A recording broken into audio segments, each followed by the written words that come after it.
Well, listen, Meigs County has built one heck of a program over there, but I just cannot pick against the Pirates of South Pitt. Here we go. We got the national anthem. Let's pause for that.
All right, it's almost football time. You get that with that. They played it a little bit early tonight. Hey, they did, but hey, 13-member band there, strong for Harriman. I love to see it. Single-A football, it's rare to have a band, so I love seeing that. Interrupted our pregame coverage a little bit, but that's okay. We will always pause for the national anthem. So, anyway, like you were saying, we're talking about that Meigs County-South Pitt matchup. It's such a major game, as you got Meigs County, which is always one of the best teams in Double-A, and you got South Pittsburgh, which is always one of the top teams in Single-A, and I think you were explaining your thoughts on that one. Oh, yeah, South Pittsburgh is a program I'm very familiar with from coaching college football and recruiting there extensively. They do things different in South Pittsburgh, and let me tell you, football is priority, and the whole community demands success. I'm going to say South Pitt might just squeak in an upset right there. Yeah, it'd be really close. I'll be honest, last year when they played, South Pitt got that win over Meigs County, and I was really surprised. Yeah, we both were at that time. Yep. Yeah. So those are some of the games going on tonight. Got some other games that we're going to talk about, maybe some that have some playoff implications. But first, we're going to take another break as we are in our pregame coverage, and you are tuned in to the OEB Law Game of the Week. Really cook-off. Our girls played in the softball finals last spring. You're not just another policyholder to us. We remember your name. Hi, Cheryl. He remembered my name. Because it's your name. That's simple human sense. Ask Griffin Insurance Agency in Kingston if auto owners make sense for you. Jeff, Mary, Dan, Sarah. Planning a funeral can be difficult at best, but it can be a lot easier if you work with people who care. That's Davis Funeral Home in Harriman and Wartburg. Davis Funeral Home gives attention to every detail, ensuring your loved ones will be remembered with honor and integrity. Davis Funeral Home works very hard to give you the most professional service possible. Davis Funeral Homes, Morgan Avenue in Harriman and Old Mill Road in Wartburg. Davis Funeral Homes, people who care. Hi, I'm Ray Varner, and we've got the vehicles you need to make the most of this season. Whether you're exploring the great outdoors or cheering on your favorite team, let's take your fall to the next level in this new 2020 Ford F-150, $24,990. New 2020 Ford Explorer XLT, $40,986. New 2020 Ford Fusion, $19,698. At Ray Varner Ford in Clinton, we are Ford Truck Country. Come and see us today. Shop RayVarnerFord.com.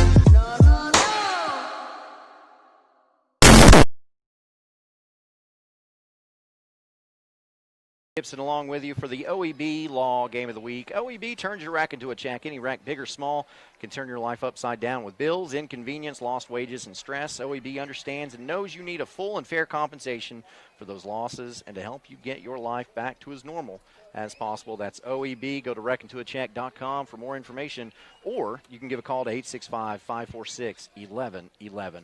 A possible region championship is on the line tonight when Farragut meets up with Dobbins-Bennett. I think it's safe to say that region is between 3 teams now, and if the Admirals can pull it out, they would be heavy favorites to end the season with that coveted gold plaque in Region 1-6A.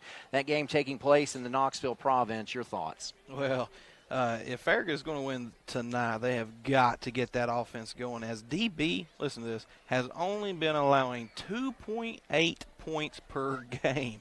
That's impressive. So let's see what kind of offensive game plan Farragut comes out with tonight, because if it ain't popping, that could get ugly. Yeah, that is very impressive. A game with a pretty big playoff implication takes place on Watts Bar Lake tonight as Scott High travels to Kingston to take on the Yellow Jackets. Both of these teams got huge wins against Austin East, even though Scott High's came from a COVID forfeit. With as strong as Gatlinburg-Pittman looks, I think it's safe to say at this point that Region 2 Class 3A will see Alcoa as the 1 seed, GP as the 2 seed, and Pigeon Forge, Scott High, and Kingston all fighting to get the final 2 spots. The winner of this game tonight will get a leg up on the competition for extra games, as you see the graphic on your screen with the Region 2 3A standings. You know, I'm anxious to see how Kingston responds after that disappointing loss against a down Stone Memorial team. You know, Scott County's always plays Kingston tough, but Kingston historically owns this series, and it's not even close. So let's see how this plays out tonight. I would say for sure don't count Pigeon Forge out of that mix. They're still there.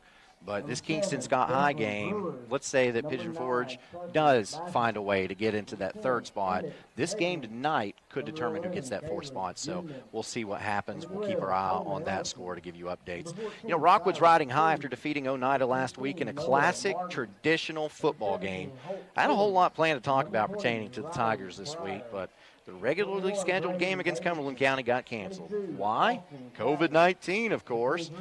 So about 30 hours ago, we find out Rockwood will have a home game against one of Cumberland County's region opponents, Stone Memorial. And when you compare Stone with CCHS, you realize the 2 teams have a lot in common. So let's just do some copying and pasting of what I wanted to say and tweak it a little bit. Now the Tigers are still playing at Civitan Field to take on a Cumberland County team, just not the Jets. Cumberland County's winless, but Stone isn't much better with 2 wins against smaller schools. One of those wins came against Kingston, however, and Kingston beat Rockwood earlier this season by 2 scores. If one is looking at records, you might think Rockwood would be favored in this game, but to quote Coach Lee Corso, not so fast, my friend. This has makings of a very competitive, hard-nosed football game. You know, you're exactly right. As I fully expect a close game tonight, Stone pulled off a huge upset over Kingston, a Roane County team. And they will look to continue that success over Roane County teams tonight versus Rockwood. But I think John Webb's Rockwood Tigers will pull this one out if they can control the line of scrimmage and play mistake-free football. If they play like they did last week when we saw them against Oneida, I also think they have a great chance of getting that W versus Stone Memorial. Let's look at some other games of interest that are going on tonight, maybe some that we didn't exactly touch on. As you see, Anderson County's open. We'll get to see them next week. I'm really excited to be in AC to see the Mavericks play. Campbell County's open tonight. Oak Ridge is also open. Midway is at Harriman. That's where we are tonight. We'll talk about that one in just a little bit. Clinton goes to Fulton. That has potential to be a really good game. It really does, and then that Clinton team is hungry and they're needing a W.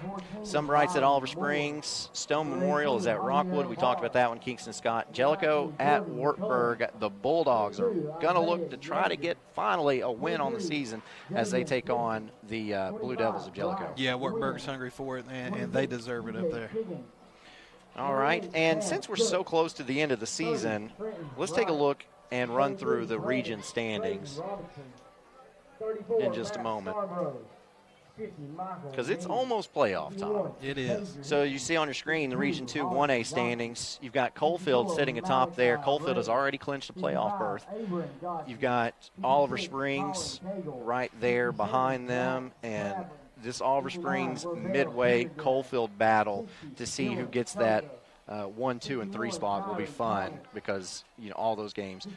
Coalfield has already played Midway, of course, but Oliver Springs, Midway still have to play. Coalfield and Midway still have to play. And then you've got a fight for who's going to get that 4th spot. And so Harriman needs this game tonight to help them get there. And so we'll see what they are able to do on the field. And then you've got Sunbright and Oakdale trailing the rear there. 73, Jacob, women.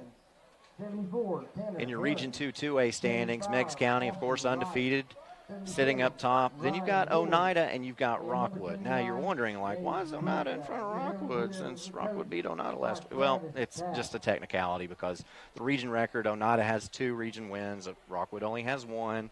So once this starts playing out, if they get equal records, Rockwood would hold the tiebreaker over Oneida and would get that home playoff game. And if I'm making a prediction right now, I'm telling you that's probably what's going to happen, as Rockwood I expect to finish 2nd in the region and Oneida to finish 3rd. And then you got Cumberland Gap getting that win over Wartburg last week, all but sealed a playoff berth. It's not a done deal yet, but Wartburg would have to have a couple pretty big upsets to take that away from Cumberland Gap. So in your 3A Region 2 standings, of course, you're going to talk about Alco, always at the top of the standings there. Gatlinburg-Pittman's having a really good season. And then we talked about this little tango here. You've already seen this graphic once. As Kingston, Scott High, and Pigeon Forge are all battling for those last 2 playoff spots. And then, oddly, just incredibly, actually, Austin East is sitting down there, 6th in the region, 0-6 record.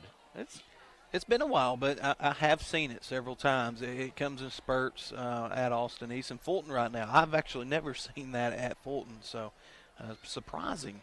Yeah, Northview Academy, of course, at the bottom of that list. Let's look at your 4A standings for Region 2. You've got East Hamilton, which is, in my opinion, it's one of the biggest surprises in that region. Yeah, they're having a lot better season than maybe one would expect. They've got that 5-1 record, but they're still. I don't think they're on Anderson County's level, and they'll let that play out on the field, and we'll see what happens. But then you got Howard and Hickson. They're sitting at 1-1 each in the region. Chattanooga Central at 1-2. East Ridge Sequoia still looking for that first region win, but you're looking at that 3rd and 4th playoff spot again. That is something to watch for in that region as well.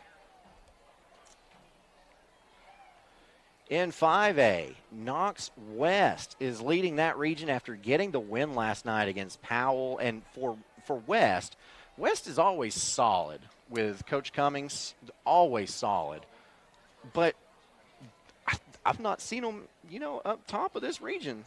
So for them to be on top of Powell, to be on top of Oak Ridge and Fulton struggling, this is that game last night was huge for West in order to take that next step. Of course, West does have a state championship recent, but this region is brutal. Oh, this is the strongest region and probably of the whole state of Tennessee. I mean, if you look at those rosters of these teams in Region 3, 5A, there's a bunch of Division I prospects hanging out on those rosters. So there's a lot of talent. Indeed.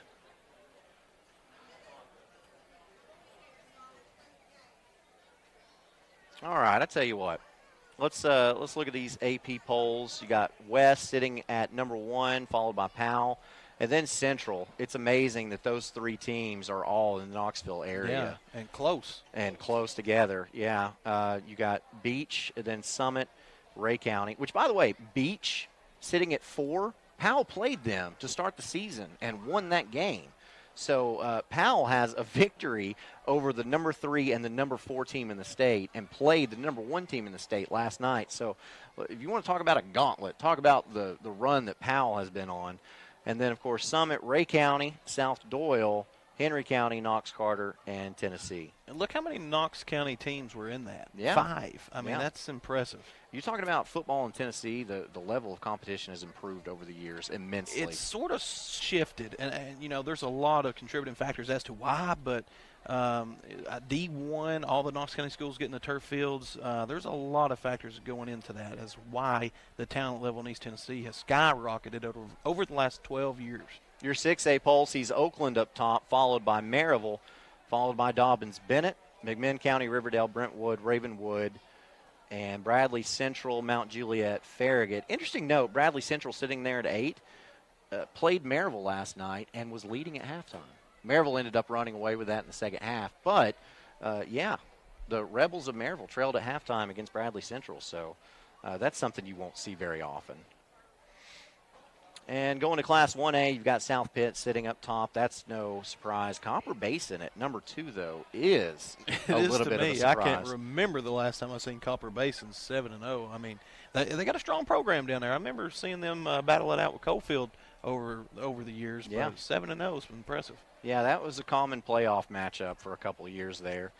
Moore County, Greenfield, Lake County, who was the Class A champion last season. Huntington at number 8, Cornersville, and then followed by Monterey.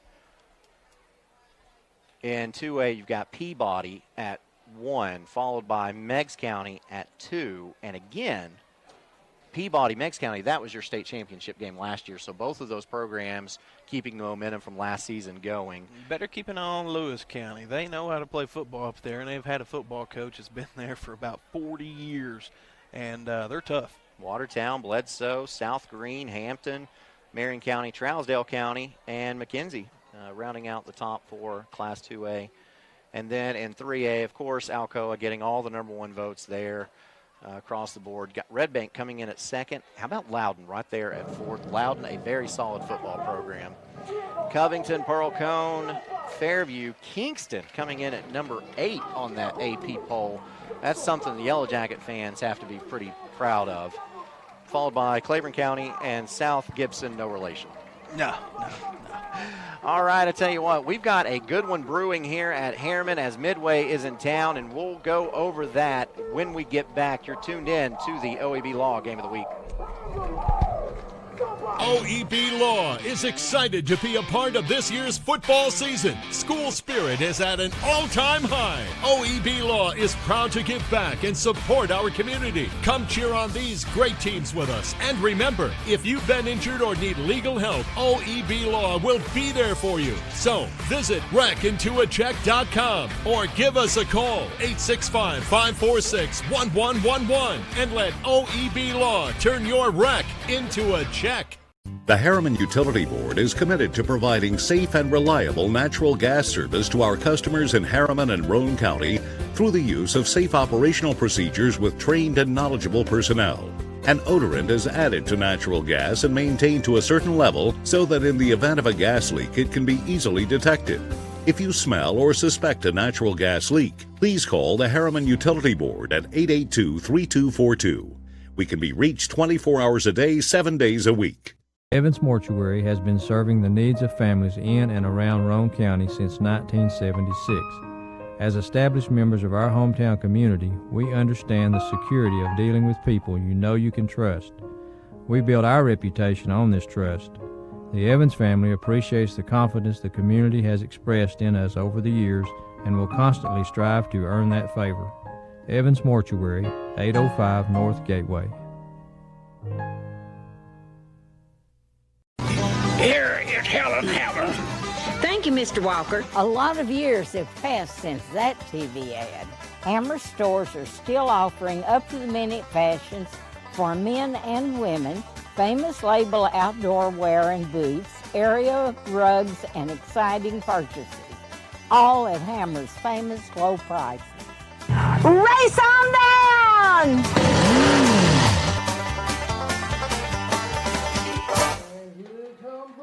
Back at your OEB Law Game of the Week, Harriman winning the coin toss, choosing to defer to the second half, so we will get to see Midway's offense on the field first. Harriman's football program is over 100 years old. Midway's is over 50. Two schools that share the same school system didn't really start playing each other consistently until 2001. In that time frame, this series has been in streaks, with the Harriman getting the better of the Green Wave in 10 games to Midway's 8. This seems predictable for small schools in Tennessee as talent comes in cycles, but it's funny to see how this is played out. Beginning in the year 2001, it goes like this. Midway 1-2, Harriman 1-2, Midway 1-3, Harriman 1-3. Midway won 2. Then Harriman won 4. Midway broke the streak in 2018 with an impressive 41-18 win before dropping the game to Travis Tapp's team 21-20 last season. We talk about the history like it matters tonight, but I think the way this one has gone in the last 2 decades is worth mentioning. Another interesting note is that Coach Tapp has been a part of this rivalry since they met in 2005 and is 10-6 against Midway since taking over. On the other hand, Midway headman Ron Treadway has been a longtime fixture of Rockwood High School before becoming principal at Sunbright for a couple years before coming to Midway to become the head coach, and he's very familiar with Harriman, just not with Midway. His record against Blue Devils, 0-1, that 21-20 game from last season. So you have 2 seasoned coaches in this series going against each other tonight, but only one of them is a seasoned head coach, and that's Travis Tapp. Long story short, this has been a great battle to watch over the years. I'm going to ask you, what are your keys to this game? For Harriman, they got to play tough defense, limit turnovers and penalties, and get the ball in your playmakers' hands. For Midway, they got to play aggressive, control the line of scrimmage and force turnovers, and do what you do by throwing the football. As we get prepared for our Davis Funeral Home kickoff, it is Tadarius Boyd who will have the place-kicking job tonight, and we're going to start off with an onside kick, and they're scrambling for it. It's still on the ground. And now you got to fight at the bottom of the pile. Harriman thinks they have it. Let's see what the official says.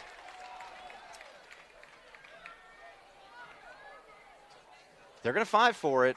Right now it looks like a 50-50 deal. And they're going to give it to Harriman. Gutsy call.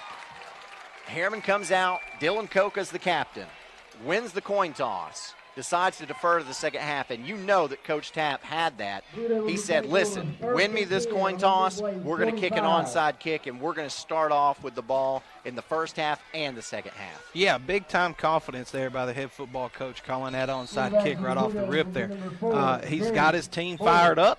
Let's see how they respond to that, to the aggressiveness of their head football coach. Tadarius Boyd making such a great play on that onside kick is now going to come out at quarterback and try to make some plays as the Blue Devils on a Hammers 1st and 10 line up, handoff on a crossbuck play, and that goes to Nasir Stokes, and Stokes is dropped after a short gain. So nothing too fancy. Harriman comes out with 2 wideouts to the left, as we see on the Chuck Fleischman replay. Too much defensive lineman breaking through for Midway. Harriman's got to do a little bit better job keeping their hands up and moving their feet. And it wasn't a short gain. It was a loss of half a yard. 2 wideouts to the near side, 1 to the right. Boyd sends a man in motion, rolls to his left, looks across the middle. Man is wide open, and it's caught. And that's Cam Clark coming from that tight end position. Ball will be spotted at the Midway 39-yard line. Pickup of 6 will bring up 3rd and 4. Really good catch by Clark there. Watch him wash the ball in all the way to his hands. Excellent catch. So Harriman with its first 3rd down opportunity in Midway territory. 1 run, 1 pass.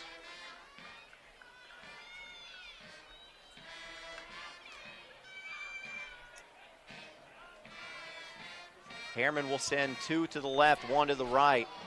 2 backs in the backfield. Now 1 in motion. That's Camion Campbell. Now here's Boyd going down the right sideline. Had a man there, but that pass falls incomplete as he was trying to hit Thomas Brown. That's the exact same play they ran the play before, except this time they elected to go to the wide out, streaking down the field in double coverage. So that's a play from the press box that he called. Now that man in motion, I called him Camion Campbell, and I did that last time they played. I got corrected on Facebook. I went through and I was looking at the comments. I hear you out. It's Camion Campbell. Okay. So I want to make sure that I get that correct. You might have to correct me a few times tonight with that as well. Yeah, Nick Pelfrey is back deep to punt this one away, and Keep your eye on this. Midway sends no returners deep. Pelfrey with a little pooch punt. Get downfield. And the ball lands, takes a great Harriman bounce, goes inside the 2-yard line. That is why I cannot stand that. Get your guy down the field and pick up the ball. It's being on the 10 is better than being on the 2. Yeah, and Pelfrey kind of lined up in a position and kicked that away, kind of like a quick kick. Well, it's easy, Aaron. You could kick a punt on a 2-yard line with no rush and no returner. Yeah. Yeah, he just had that frontward spin. The ball got a favorable bounce. And so now Midway will start backed up with the Hammers 1st and 10 inside their own 2-yard line. And I can guarantee you this, Midway is not nervous at all. They have a really cool cat at the quarterback position. Emmett Hegland is who you're talking about, and he'll get the first carry of the game and pick up a yard. We'll bring up 2nd and 9. Number 10, Hegland. Yeah, and we talked about Midway's quarterback, Emmett Hegland. Listen, this kid has thrown for over 1,400 yards, 21 touchdowns. This guy's one heck of an athlete, and his favorite target is Caleb Goodman. He has over 650 receiving yards, 9 touchdowns so far on the season. So keep your eye on these cats. They're really good. Hegland is a dual-threat quarterback, so even though he has thrown for a lot, we will see him run as well like we did on that first down. Hegland out of the out of the shotgun. Handoff goes to his tailback, Ty Mason, and Mason piles ahead. Stopped around the 10-yard line. They'll mark him a little bit shy of that, and Midway will have a 3rd and 3. Simple zone read by Midway there. Picked up a pretty good little gain there. Good blocking. Bounced it back inside. Good pickup.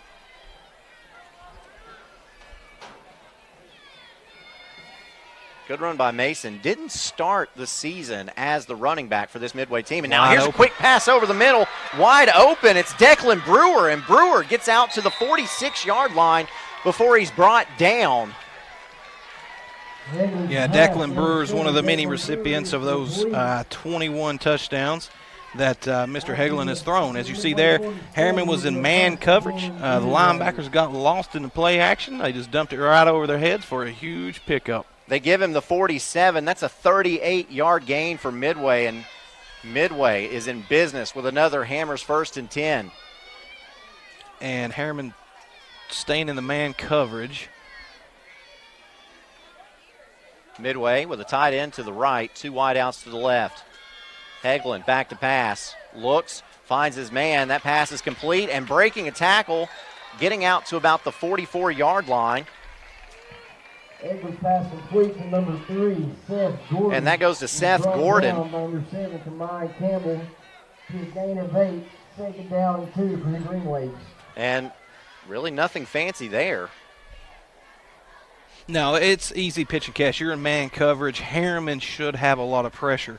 If you can go man coverage against a team like Midway, you've got a lot of confidence in your defensive backfield. So you should be able to send a lot of the linebackers and try to get some pressure after this quarterback if you are that confident. So Midway enters Harriman territory. Here's Hegland. That pass is complete and almost going up the sideline is Tucker Basham. Yeah. That's an easy call there. Pass complete to number 9, Kevin Basham. Flag on the play. I believe that was on Thomas Brown. No? Who is that? I'm not sure, but I do know that is a 15-yard penalty. That's costly. That is very costly. So from the spot of the foul, let's watch this replay. Again, man coverage. Coming downhill.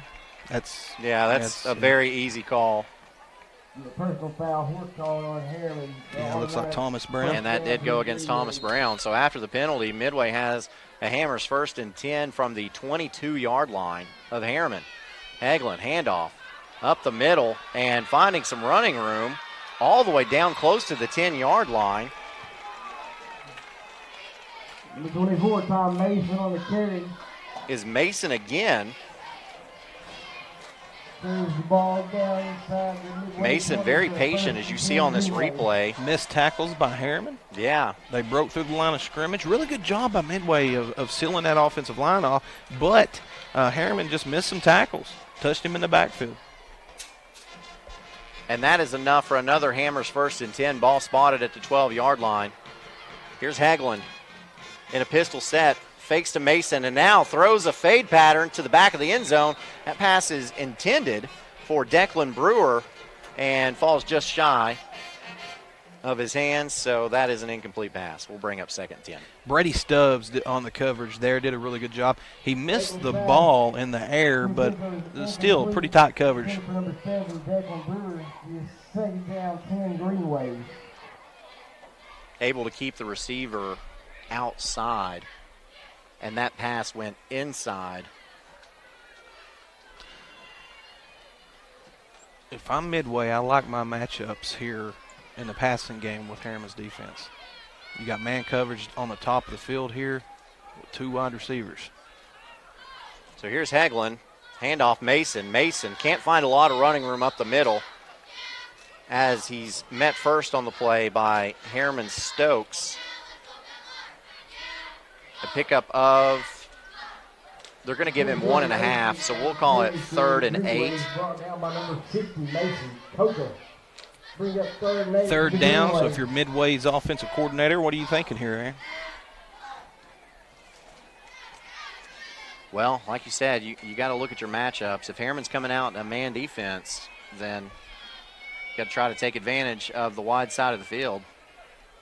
Here we go. Hagelin looking that direction, has to roll out and tries to break free, but he is grabbed and spun down. Getting to him and keeping him from going forward was Colin Cagle. Edmund drops back the pass, drops with a sack by number 60, Dylan Coca. Bring up 4th down and long for the Greenway. Big Dylan Coca coming in on the tackle there.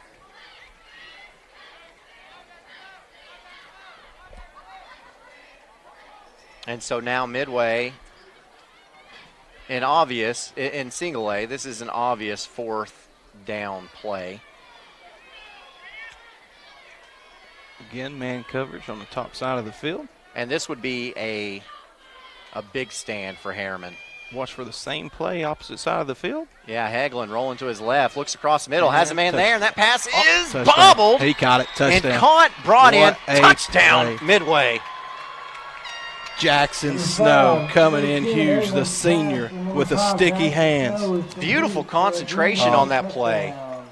You can't ask for no better. Look at Quarterback this better Chuck say Fleischman thank play. you. And Hagelin made that. Look at the concentration. Bounces off of his face mask. And held on to the ball. Wonderful. So in to attempt the extra point is Dylan Cowell, and we've got a flag on the play. Flag on the play. But Hagelin threw that across his body. Yeah, I don't know how he On got the that move. ball off to coming back across the field. Very big, strong arm play by that quarterback. But, again, you're talking about a guy that's almost through, well, now has through over 1,500 yards. Yeah. 22 touchdowns. And Midway just made a statement going from its own 2-yard line, a 98-yard drive, scoring on 4th down like that. So after the penalty, it wasn't offsides by Harriman. So, flag on the play. And we've got another flag on the play.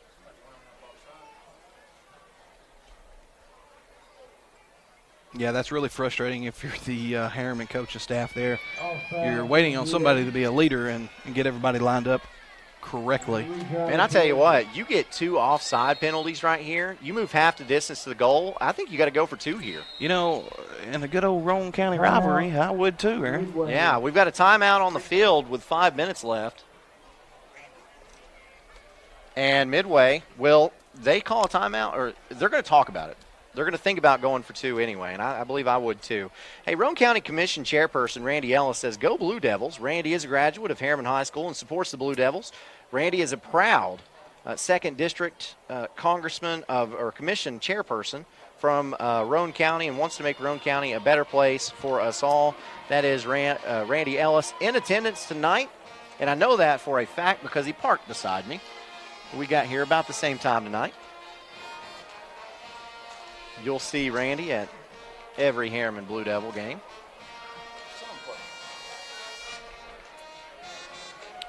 And let's see what Midway's coming out here with.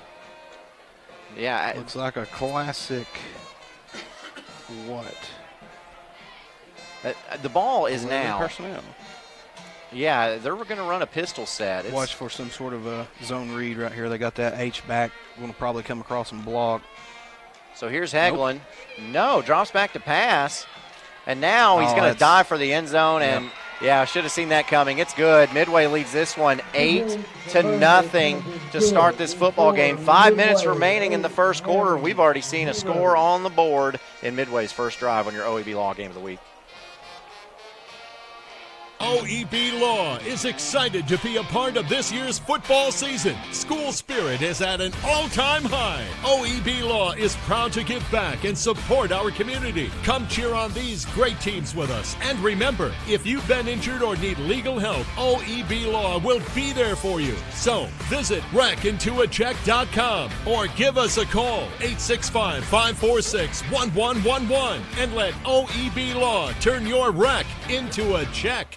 The Harriman Utility Board is committed to providing safe and reliable natural gas service to our customers in Harriman and Roane County through the use of safe operational procedures with trained and knowledgeable personnel.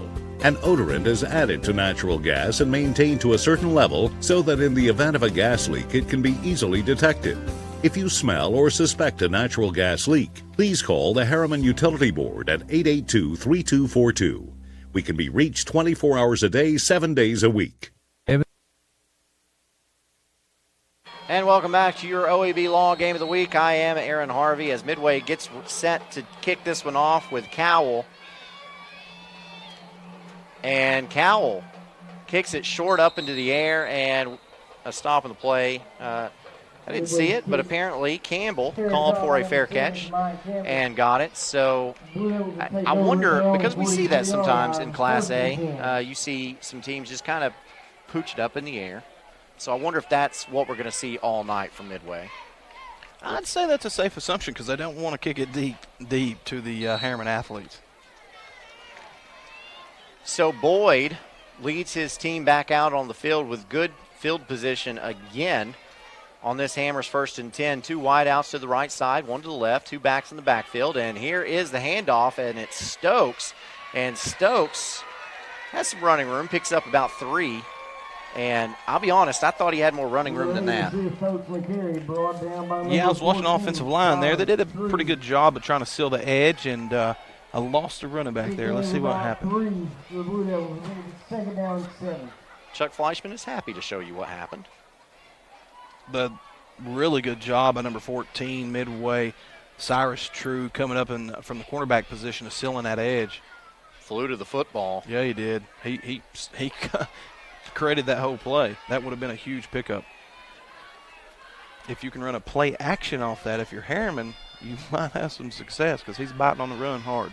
Now Boyd lines up in the pistol set, 3 wideouts to the left side, drops back to pass, looking, rolls a little bit, now lets it go, and that pass is almost complete, but through the hands of Clark, trying to hit his tight end again.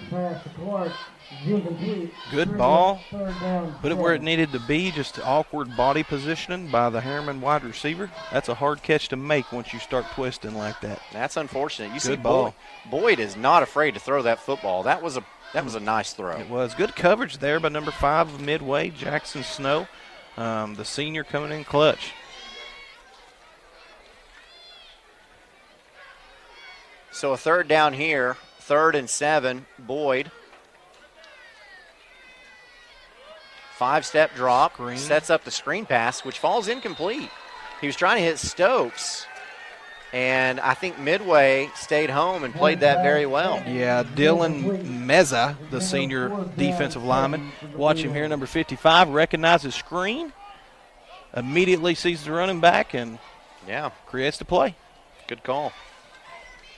So now back deep to punt is Pelfrey I was again. going to say, I bet you're going to see Midway have somebody back deep this time. Yeah, they're sending Snow back there.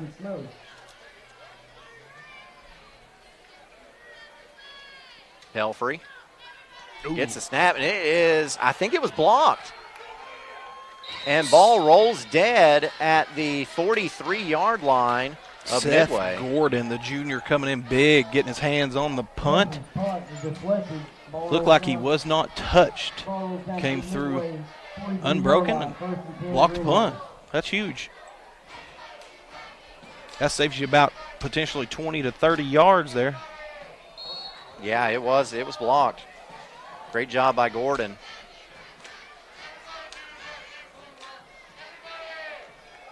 So now Midway going to try to put another one on the board with 3:50 left to go in the first quarter. Man in motion, that's Gordon. Gordon gets it on the end around and runs up ahead, picks up about 7 before he's run out of bounds. Good pickup on the Hammers 1st and 10. Set of bounds by number 9, Brady Stubb. Bring up 2nd down, 4. And now we will take the opportunity to talk to Tim Elrod like we do every week. We'll get his perspective on what he has seen so far.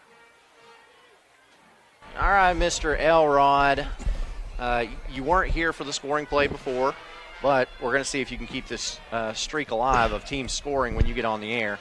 So Midway would appreciate that. Hagelin finds his man over the middle, and it's complete. That's Gordon.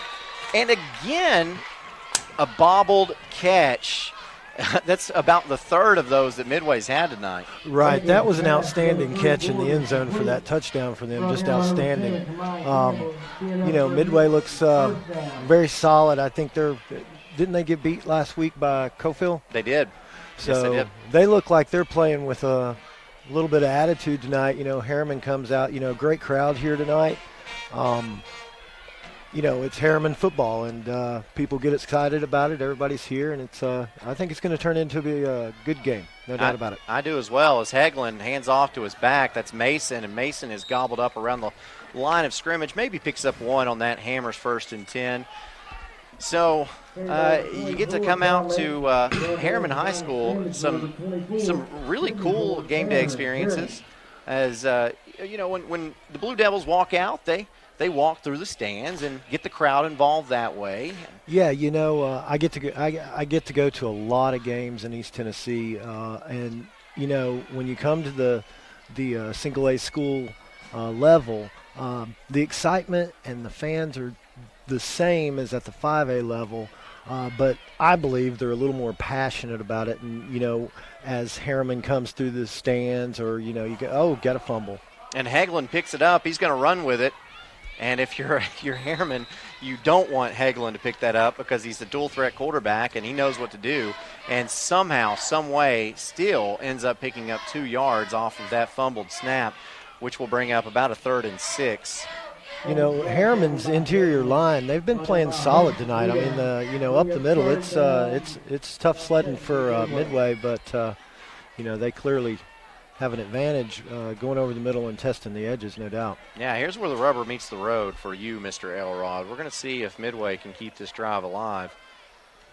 Hagelin fakes the handoff, now goes way downfield, has a man wide open, and he drops it. Gordon lets that fall through. Beautiful pass. Almost had it. Beautiful pass. There was a pocket there, if you noticed. I mean, he took his time with that throw, and just got to concentrate, focus, and bring those in. Off the play action, got Stokes to stay home a little bit, and wow. Mason able to, not Mason, but Gordon able to beat Stokes. And now Midway's going to line up and go for it on this 4th, and we'll call it a long 6 or a short 7. Either way. Harriman has an opportunity to earn some respect right here. That's right. Hagelin takes the shotgun snap, 3-step drop, looks, has a man over the middle. That pass is incomplete. Wow. That ball was placed where only he could get it. So, it was a good decision. It was open. Yeah, trying to find Snow. And on the coverage was Stokes again as we look at the Chuck Fleischman replay. And, wow, that was close. Close. I think the back judge made that call, so he probably had the best angle on it. I would say you're right. So Harriman takes over with the Hammers 1st and 10 from the 31-yard line. I'm really going to brag on Harriman here. I love this setup. You look at the scoreboard behind the end zone. They've got the hill there. Fans can set up there. And, wow, this play's blown up in the backfield. Wow. Nobody was home on that one. Getting back there was Brewer.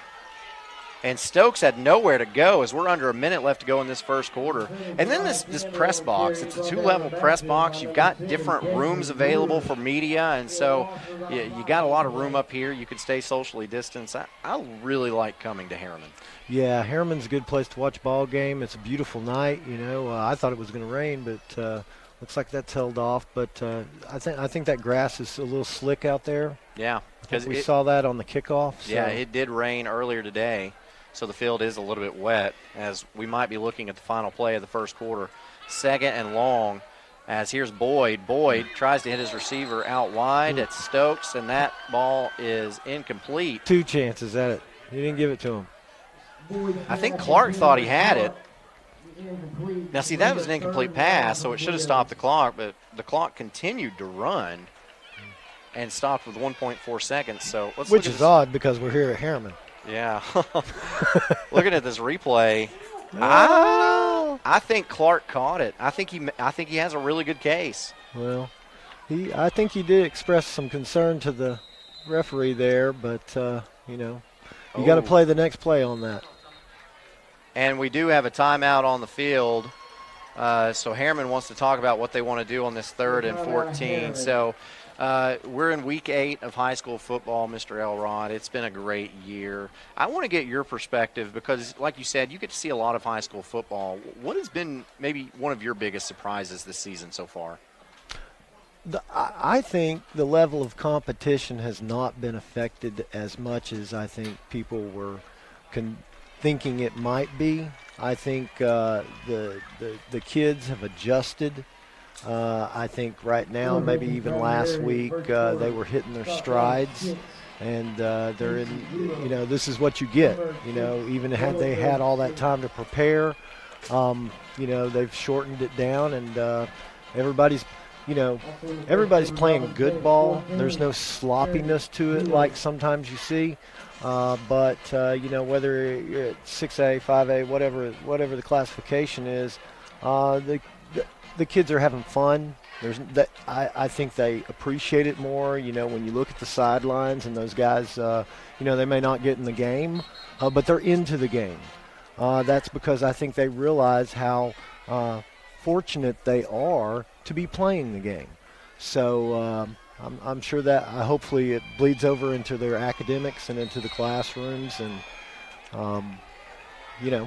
it's a good scene. I would echo that because we didn't know if we were going to get a high school football season. Here's Boyd out of an empty set, lets it fly over the middle as the buzzer sounds. That pass is complete, and down at about the 30-yard line, about the 38-yard line is Thomas Brown. And Harriman is in business as we end this first quarter. Timeout well spent. Timeout well spent indeed. So converts about a 3rd and 14. Tim Elrod with OEB Law, thank you for everything that you do. Thank you for sponsoring us all season long. Thank you for your support of these schools as OEB Law donates $1,000 each week to the home school. Absolutely love to do that. I know it's meaningful, especially here in Harriman or any school that we've been to this season. Very appreciative of it.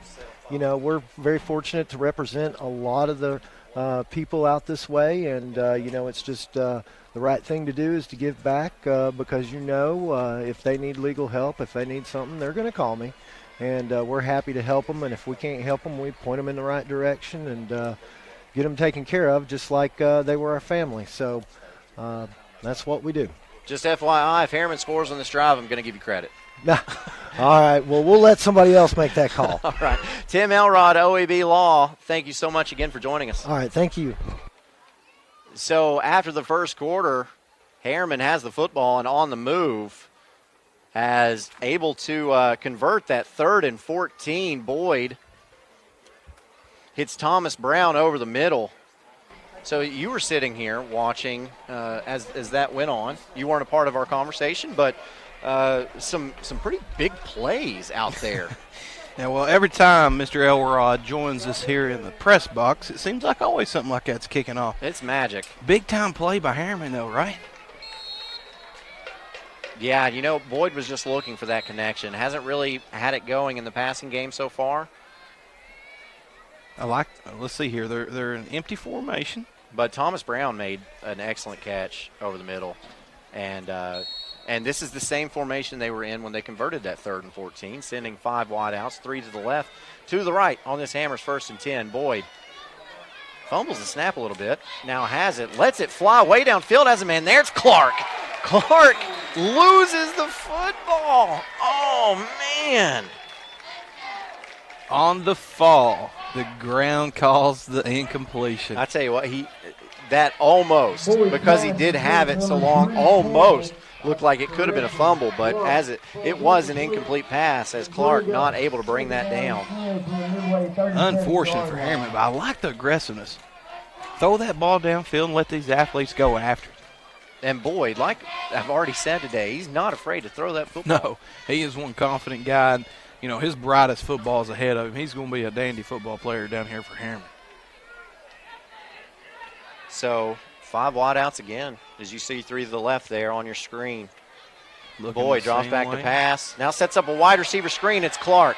Clark gets to the 35 and finally brought down on the play by Midway's Connor Conlon, but that's enough for a Hammers 1st and 10. Yeah, Cam Clark is dangerous with the ball in his hands. He's got some wiggle to him. He can get some separation from the defender, and he can make you pay in a hurry. Just a little shallow cross. That's a confidence play for your quarterback. Those small little dump routes like that, easy completion, builds his confidence. I like that approach out of Harriman. And Coach Tapp likes this empty set. Going trips to the short side of the field. Some sort of crossing routes. Boyd, 3-step drop. Good finds catch. Brown wide open. Brown makes a move, gets inside the 10-yard line, down to the 8, and that's enough for another Hammers 1st and 10, but we got a flag on the play sitting at around the 28-yard line. Way behind the play. Yeah, way behind the play is right. You wonder if this is going to be maybe a personal foul. I didn't see it, but that's in the area of what I would think of maybe a roughing the passer. I think that's about where Boyd was when he threw that ball. Personal foul. They're just going to call it. Illegal hands to the face. There it is. Yeah, it looked like it was on Dylan Coca. It looked like he was getting a pretty good ride there across the face mask. Big number 60. Played a lot of football down here for Harriman over the years. Foul, roughing the passer on Midway. Played a lot of football. He was the team captain tonight for this Harriman Blue Devil team. So the ball was already on the 8-yard line. So with the personal foul penalty, you spot it half the distance to the goal. So now Harriman has it. A Hammers 1st and goal from the 4. And Midway coming out in goal line with 3 down linemen. And Harriman coming out in the empty. When was the last time you seen this? Yeah, it's interesting. And then quick pass by Boyd falls incomplete. Maybe threw it just a little bit before Stokes was ready for it. Timing a little bit off there. That's the biggest key to crossing routes is timing. If you get off just a little bit and he rushed it, he would have been wide open if he could have just been a little more patient. A little bit of a pick play there. It's common to see that on the goal line. Yeah, that number 2 wide receiver on the top side of the field was open there as well. So let's see if they come back to that. And we got a timeout. Let's see who it is. Coach Treadway wants to talk about this 5-wide set he's seeing at the 4-yard line. So Midway wants a timeout. We'll take one as well. 10:45 left to go in the second quarter with Harriman knocking on the door. Football is back. And OEB Law is excited for a season full of big hits, perfect plays, and those nail-biting near misses. If you've been injured, OEB Law will come to your defense and tackle any obstacles blocking you from scoring a full and fair settlement. Call OEB Law 865-546-1111 and turn your wreck into a check. Evans Mortuary has been serving the needs of families in and around Roane County since 1976. As established members of our hometown community, we understand the security of dealing with people you know you can trust. We build our reputation on this trust. The Evans family appreciates the confidence the community has expressed in us over the years and will constantly strive to earn that favor. Evans Mortuary, 805 North Gateway.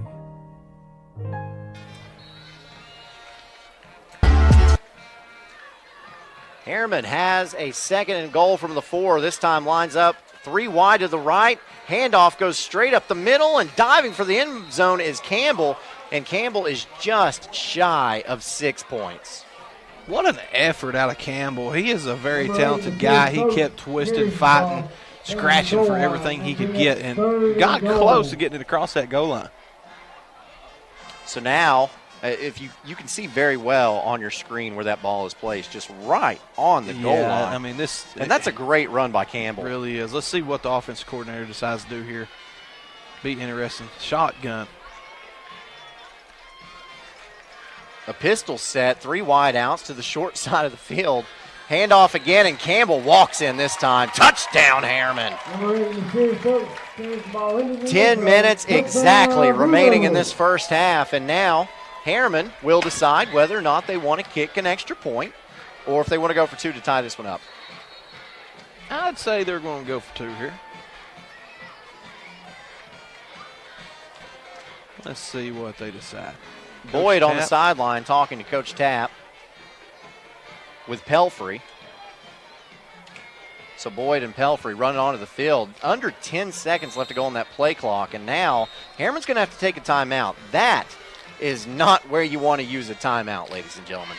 So Harriman takes a timeout with 10 minutes left. They're going to talk about this 2-point conversion play on your OEB Law Game of the Week. I got to go shower.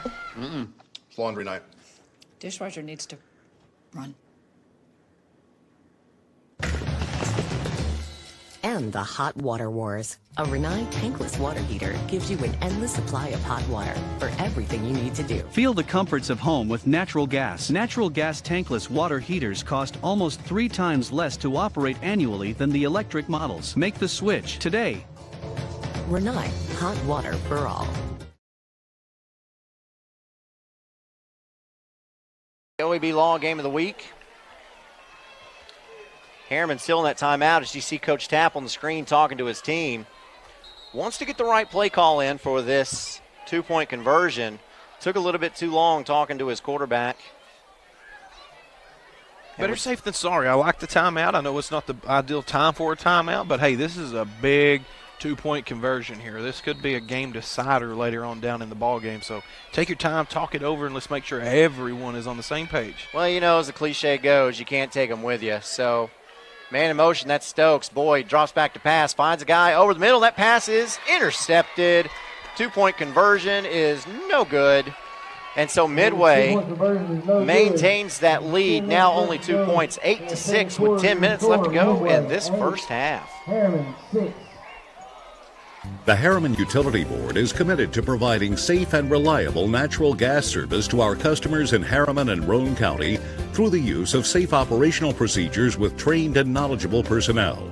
An odorant is added to natural gas and maintained to a certain level so that in the event of a gas leak it can be easily detected. If you smell or suspect a natural gas leak, please call the Harriman Utility Board at 882-3242. We can be reached 24 hours a day, 7 days a week. Harriman did go on to score on that drive, so I'm going to give credit to Tim Elrod because that drive started while we were talking to him, and that seems to always happen. That drive was 9 plays for 54 yards, taking 3:05 off of the clock, so Harriman able to respond, and now you've got a ball game all over again. Absolutely, and we didn't expect anything less down here in Roane County. This is a big game for different reasons. Midway is trying to stay above water to try to get that second place in the region. In fact, they could still force a 3-way tie a little bit later. For Harriman, they're trying to get into the postseason. And so different storylines for both of these teams as we get ready for this Davis Funeral Home kickoff. Davis Funeral Home with 2 locations in Harriman and Wartburg. And here's the kick. It goes deep this time. And trying to run it down, and does, and that ball is bobbled, and just having to fall on it there is the quarterback for this Midway team, Emmett Hegland. Hegland couldn't cleanly field it. And why couldn't he clean it fieldly? Nazir Stokes was screaming down the field. He saw that and took his eyes off the ball just a second, and that's what happens. Yeah, as we look at this Chuck Fleischman replay, I don't think Harriman did what Midway expected him to do. Having Harriman kick that onside kick earlier, Midway was prepared for it this time, and Harriman did the smart thing, kicked it deep that time, and has backed Midway up to the Greenway 12-yard line.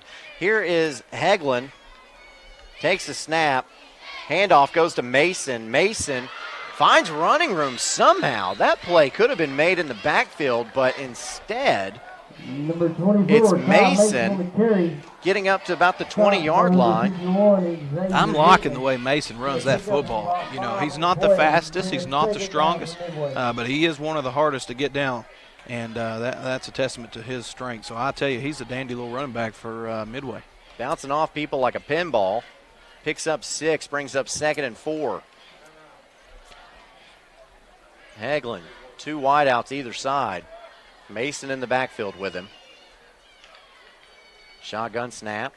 Fakes the handoff to Mason. Tries to fling it out really fast to Gordon, and that pass was off the mark, incomplete. RPO play, run pass option.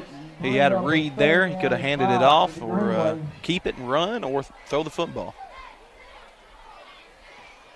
The RPO has become pretty popular lately.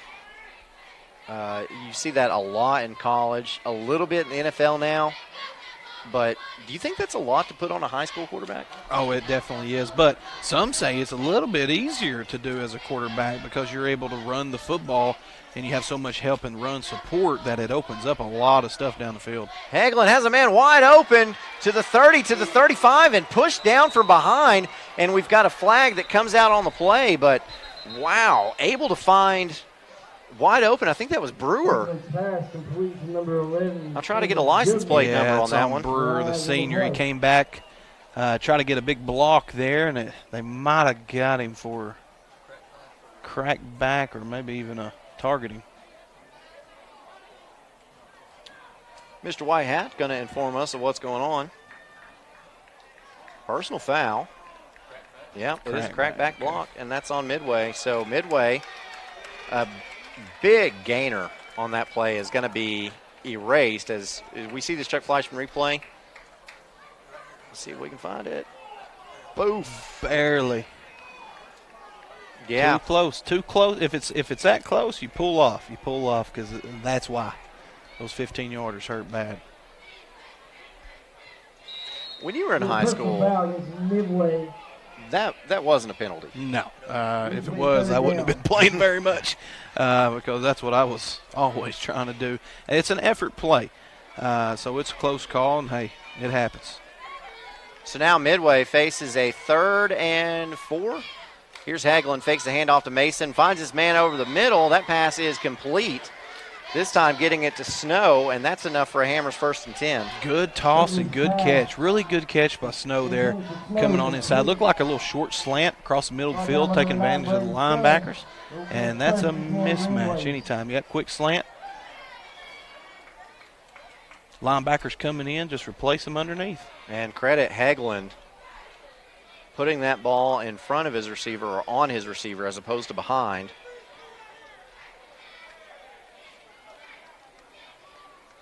Hammers 1st and 10. Hagelin going to run this one all the way and picks up. They might give him a yard on that final effort where he stretched out there. They won't. Back to the original line of scrimmage. It will bring up 2nd and 10.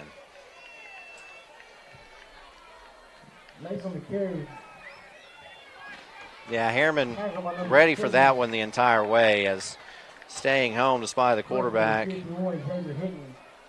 I think, was Austin Wright for Harriman. So again, 2 wideouts to either side. Hagelin fakes the handoff, looks downfield, letting this one go way out there.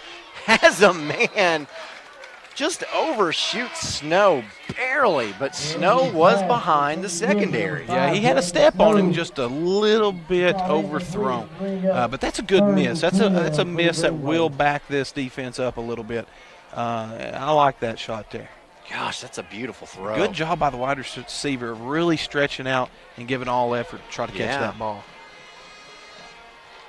A lot of times you'll see high school kids pull up, and bracing for that ground coming up quick. And he sacrificed his body to put himself in the best position to make a play. That's what you want to see. Midway facing a 3rd and 10, but I don't think Coach Treadway really minds being in 3rd and long with this type of offense that he has. Here's a flag on the play, or no. Midway gets the timeout, was facing a delay of game penalty, but got the timeout instead. So Midway's going to talk about it. 7:34 to go in this first half. A big 3rd down upcoming.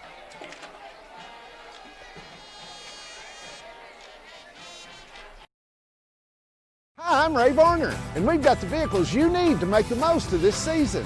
Whether you're exploring the great outdoors or cheering on your favorite team, let's take your fall to the next level. In a 2017 F-150 Crew Cab XLT 4x4, $38,990. 2020 Ford Escape Titanium All-Wheel Drive, $29,990. 2017 Subaru Outback Limited, $23,899. At Ray Varner Ford in Clinton, we are your East Tennessee Ford dealership. Come and see us today. Shop RayVarnerFord.com. Back at Harriman. 7:34 left to go in this first half. Midway has a 3rd and 10 upcoming. Coach Treadway didn't want to take that timeout right there, but time was running out on the play clock and had to. That was Midway's final timeout of this first half. So here's Hagelin. Ty Mason, man in the back with him. 2 wideouts to the near side, 1 to the far side. Hagelin finds a man over the middle. That pass is complete, and that is enough for another Hammers 1st and 10 as that time finds Seth Gordon. Dandy throw by the quarterback. He really darted that in there. This kid has some really good arm near side, 1 to the far side. And he releases the ball in a hurry. That looked like he's playing against air. Yeah, he's very comfortable. You can tell this is a well-coached offensive team here. They've worked a lot on timing routes, and it really shows. From the Midway 45-yard line, this Hammers 1st and 10 play as it's Mason getting the handoff. Finds no running room, however. Can't get back to the line of scrimmage. He'll lose a couple inches. It'll be 2nd and 10. Harriman's defense has done a really good job of slowing down that run game of Midway. It started off pretty ugly in the first half. They were running the football at ease, and they have done a better job at that, making some adjustments. Brady Stubbs coming up from a linebacker position to get that tackle.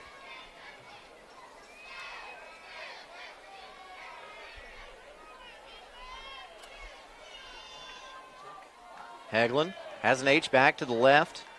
Man in the backfield, fakes it to him and tries to hit a man over the middle. This pass is off target as he tries to find Gordon again, threw it behind him and low. A rare miss for Hagelin. And Midway will have a 3rd and 10. As we see on this Chuck Fleischman replay.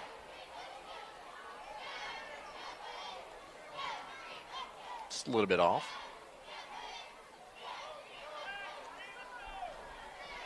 What I like about Hagelin, he's very decisive with that football. Yes, he really is. He commands presence out there, and you can tell he's an experienced guy. This time Hagelin running the option. Pitch goes out to Mason, and Mason is met and dropped by Stokes. After a short gain, they're only going to give him 1, which will bring up a 4th and 9, and I think Midway probably going to put this football away. Really good job by Stokes reading the speed option, coming up and taking the option man, took him out. Pretty good job. Stokes has had a really good game defensively so far tonight. Now, like you see a lot in single-A football, your punter is also your starting quarterback, so that's something you want to keep an eye on. It would definitely sway momentum here with only 6:20 left in the second quarter. Thomas Brown back deep to receive for Harriman. Hagelin sends a man in motion from the punt, and it is going to be a fake. Hagelin rolls out to his right, lets it fly upfield, and that pass ball is incomplete. So Harriman able to stop Midway on that fake 4th and 9. And the Blue Devils will take over in Midway territory. I didn't expect to see a fake right there. Not a bad play call, really. Just too many guys around the football right there. So there's some kind of miscommunication going on, but big play Big turnover for the Harriman Blue Devils. Let's see if they capitalize here at the end of the second. Harriman's last drive went for a touchdown and took 3:05 off the clock. They've got 6:13 before the end of the half. Here's Boyd. Boyd able to find Brown. Brown makes the first guy miss. Good move as he gets down to the 40-yard line. Picks up 6 yards, but picked up more than I thought he was going to get. You know, the good football players, with the ball in their hands, they always make that first man miss. And he does that here. Very good job keeping his eyes on the ball. Secures it, holds it high and tight, breaks the tackle. Thomas Brown looking like he's trying to make an and one mixtape. Second down and 5 for the Blue Devils. Blue Devils have a 2nd and 4 situation. And remember, Harriman gets the ball to start the second half as well. This time, Boyd going to line up in a pistol set as Stokes behind him and getting the handoff now. Getting up to the 30-yard line, still on his feet, to the 20, to the 15, to the 10, still on his feet. There is a flag on the play, but down to the 5, inside the 5. Nazir Stokes refusing to go down on the play. Number 8, I tell you, that's a heck of a run. Down inside the 5-yard line. We're going to have to see what this flag is, though.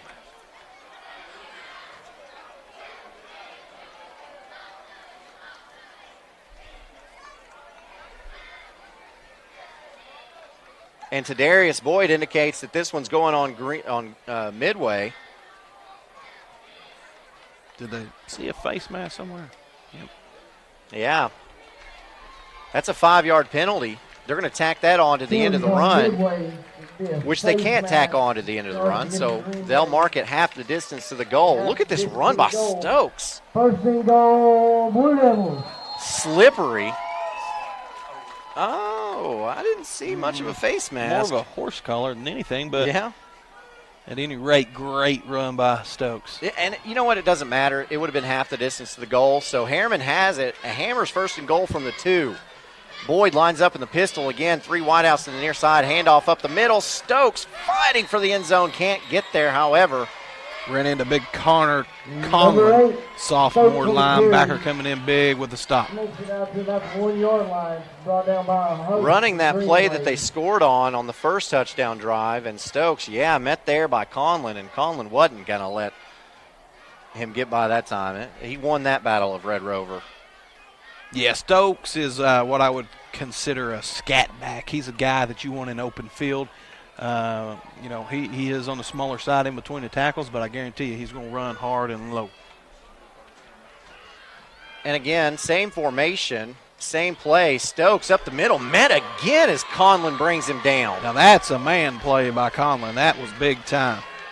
Big time play by a linebacker coming in, making a good solid tackle in his chest and drove him backwards. Watch the replay here. Boom. Offensive line's got to block somebody. Can't watch him run by you and stand around and watch the play. Huge hole off the left guard there. He would have been walking in. Yeah, I was looking at Stokes missed the hole and paid for it. Yeah.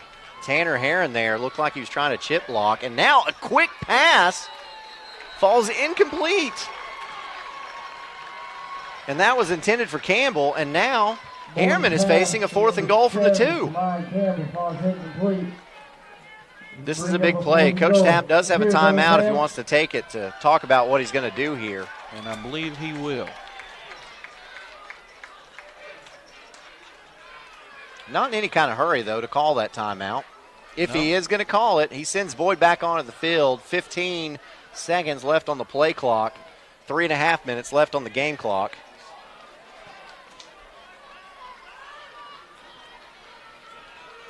Five on the play clock. 3 on the play clock. 2 on the play clock. Snap. Boyd looks. Pass. Complete. Campbell. Touchdown, Harriman. Great catch.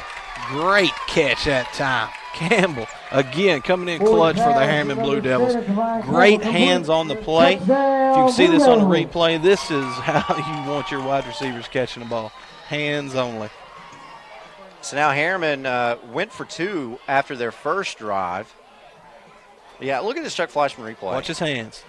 That's what you want. That is exactly what you want. I think it almost looked like Boyd was faking that run and Florida used to do that with Tebow when he'd throw the jump pass. He'd step forward a little bit and then back up. And it's almost impossible to defend if you're a defender. It's very difficult. And now Harriman's going to go for 2. Here's Boyd over the middle, tries to find Cam Clark. That pass falls incomplete. And so the Blue Devils have a 4-point lead. It's 12-8 with 3:27 left to go in this first half at Harriman High School in your OEB Law Game of the Week. Midway, 8.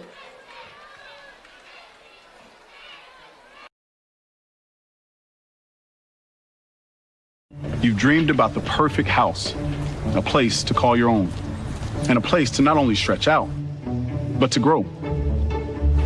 Auto Owners protects your house because to you, it's home. That's simple human sense. Ask Griffin Insurance Agency in Kingston if auto owners make sense for you. Happy to help, man. I was just over there talking to myself anyway. Back at your OEB Law Game of the Week, that scoring drive for Harriman took up 2:53 off the clock. It was 5 plays. And so Harriman only had to move the football 11 yards because they got help by way of penalties. And now the Blue Devils had that 4-point lead with 3:27 left to go in the first half. Nick Pelfrey lined up to take your Davis Funeral Home kickoff. Davis Funeral Home with 2 locations in Harriman and Wartburg. Go to davisfuneralhomes.com to see the services available to you. And here's the kick, goes straight down the middle. And back to retrieve it at the 15 is Midway. Up to the 25, to the 30, to the 40. He's got breaking free. Now it's a foot race to the 30. And Stokes is going to try to run him down. He's not going to be able to. Taking it from coast to coast is Seth Gordon. Touchdown, Midway. Touchdown, Midway. That was fast. Devastating play for Harriman. And just like that, it's 14-12. All right, let's look at this Chuck Flashman replay. A low kick, hopped straight up into Gordon's hands, and Gordon just runs straight up the middle and was able to outrun everyone. Now on to attempt the extra point is Midway's Cowell. Snap, set, kick. It's good. Midway adds 7 points to its total. The Green Wave now lead this one 15-12 with 3 minutes left to go in this first half. Football is back. And OEB Law is excited for a season full of big hits, perfect plays, and those nail-biting near misses. If you've been injured, OEB Law will come to your defense and tackle any obstacles blocking you from scoring the full and fair settlement. Call OEB Law 865-546-1111 and turn your wreck into a check. Back at Harriman, I want to say thank you to Roane County Commission Chairperson Randy Ellis, and he says, "Go Blue Devils." Randy, a graduate of Harriman High School and supports the Blue Devils. Proud to serve the 2nd District of Roane County and wants to make Roane County a better place for us all. That is Randy Ellis, live in attendance here tonight, as you will see at all Harriman Blue Devil games. As we get set for our Davis Funeral Home kickoff, Davis Funeral Home again with 2 locations in Harriman and Wartburg. Harriman, call 882-2000. Wartburg, call 346-2011. As Dylan Cowell gets set to kick this one off for Midway, back deep to receive for Harriman is Thomas Brown. Here's the kick. It is a high one, and calling for and making the fair catch for Harriman is Brady Stubbs.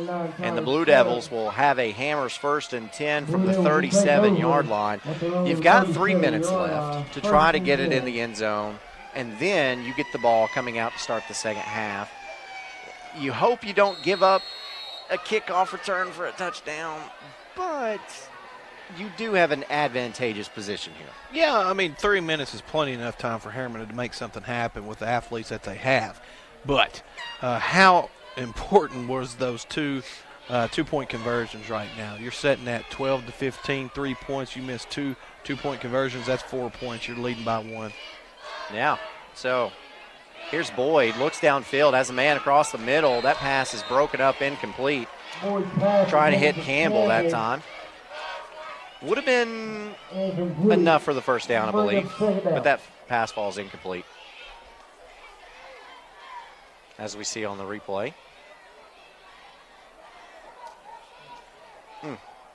Down here at the bottom of the screen, he had a wide receiver wide open, and I'm sure the coaching staff probably seen that. See that number 2 wide receiver? Yeah, that's Cam Clark. Yeah. And that would have been a good place to go. Mm-hmm. And he had Brown in front of him to help block if he would have been able to make that catch. So missed opportunity there for Harriman. Here is Boyd. Handoff this time. Goes to Stokes. Stokes gets up to the 45-yard line before he's brought down. A good pickup of 8 on second down will bring up 3rd and 2. Number 8 was here, Stokes on the carry. He's for a gain of 8. Shot by number 5, Jackson Snow, and number 3, Seth. The interesting thing about it is if you spread the field with your wide receivers, 3rd down 2. it does give athletes from maybe a scat back like you were talking about, you thought Stokes was, a scat back can do a lot of damage with a lot of room. Oh, yeah, like they're that. dangerous. He can, if he just gets a little crease, he's gone.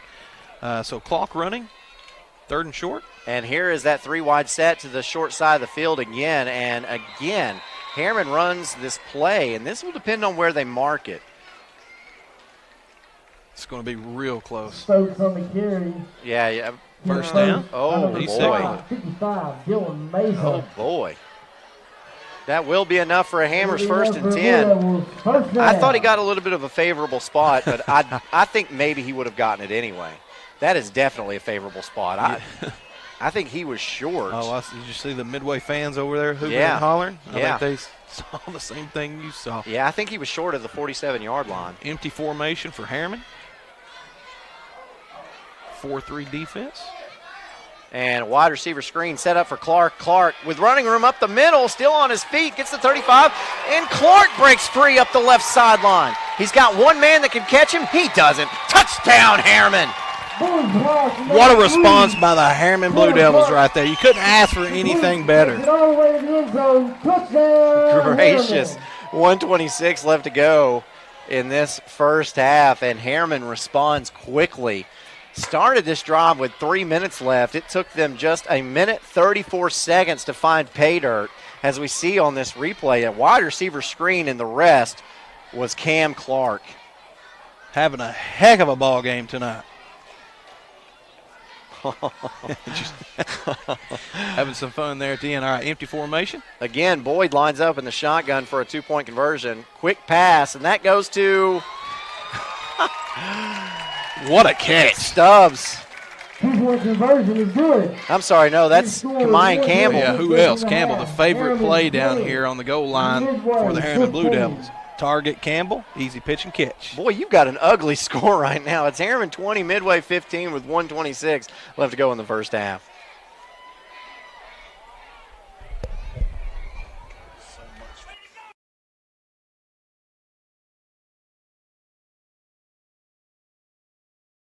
Make this spring all about enjoying the experience. When you ride on your new Ferris commercial mower featuring patented suspension technology, you'll have more than freshly manicured grass. You'll experience productivity and comfort like never before. And because you won't be slowing down for those rough spots, you'll mow more lawn in less time.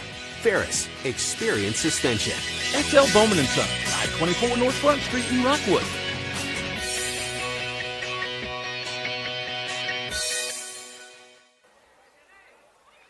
Back at your OEB Law Game of the Week, that scoring drive for Harriman, 4 plays, 63 yards, 1:34 off the clock. And the Blue Devils able to hit back fast. Real fast. And we were talking about it. 3 minutes was plenty enough time for the athletes of Harriman to score a touchdown. And they did just that.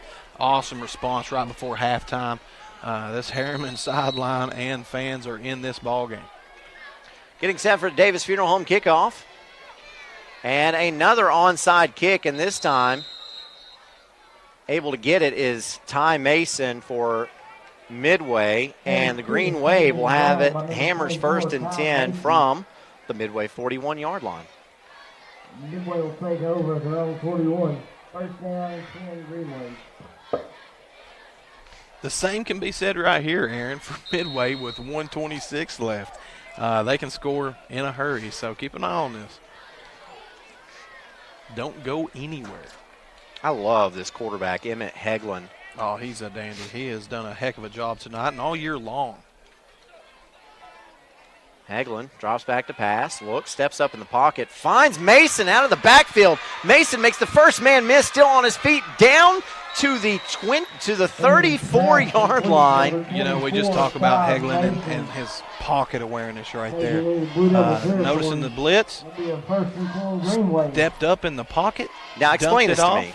He sees nobody downfield. He's got his dump-off man right there. That's his last man on the line of scrimmage. He knows that he's going to be squeaking out to be able to dump that pass off to. That's a heads-up play by a very good quarterback. So Mason hesitates, waits to see if he can block, and now a little swing pass out of the backfield goes to Mason on this Hammers 1st and 10.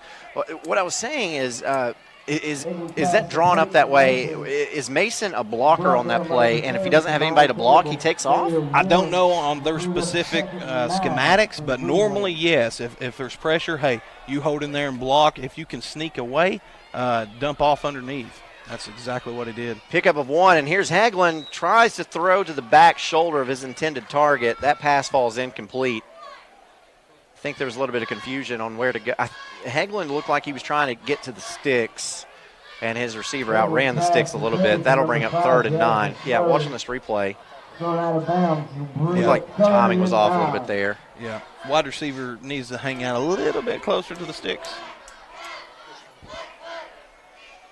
So clock is stopped with under 30 seconds left to play. Midway just 32 yards away. No timeouts for the Green Wave, however. You know, I'm waiting to see Caleb Goodman. Here's Heglin, looks, steps up in the pocket, lets it go to Mason again, and he's open but drops it. And I think that was the same situation. I think Mason was back there to block, didn't have anyone to block, so he headed upfield, and that was wide open again for Midway. And that's exactly what happened. Linebacker picked him up. Kinda. Yeah, kinda. Oh, man, that's a huge drop. Yeah, I'm waiting to see Caleb Goodman with a good target. You're talking about a young man that's got about 700 yards receiving, about 9-10 touchdowns for the Midway Green. I don't know if he's got a catch tonight. I don't believe he does.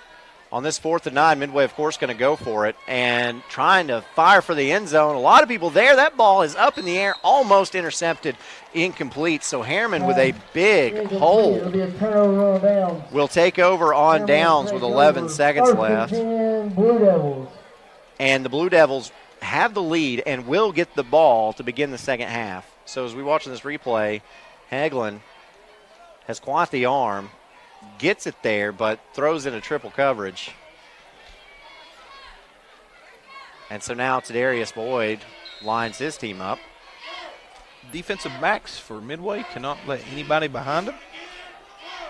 It's untelling what Harriman will do here right now with the confidence that they got going on. I'd anticipate a run here, but nope, takes a knee. There you go. So Boyd will end the first half on a knee, and the home team tonight takes a 5-point lead, 20-15. Looks like a basketball score here at Harriman. We told you, folks, it was going to be a good one. We didn't lie to you. We've got a good one here in this Roane County rivalry. Huge game for both teams for different reasons in your OEB Law Game of the Week.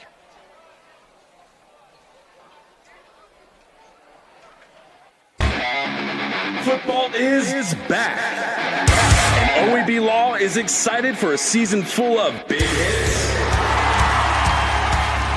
perfect plays, and those nail-biting near misses. If you've been injured, OEB Law will come to your defense and tackle any obstacles blocking you from scoring a full and fair settlement. Call OEB Law 865-546-1111 and turn your wreck into a check. Evans Mortuary has been serving the needs of families in and around Roane County since 1976. As established members of our hometown community, we understand the security of dealing with people you know you can trust. We build our reputation on this trust. The Evans family appreciates the confidence the community has expressed in us over the years and will constantly strive to earn that favor. Evans Mortuary, 805 North Gateway.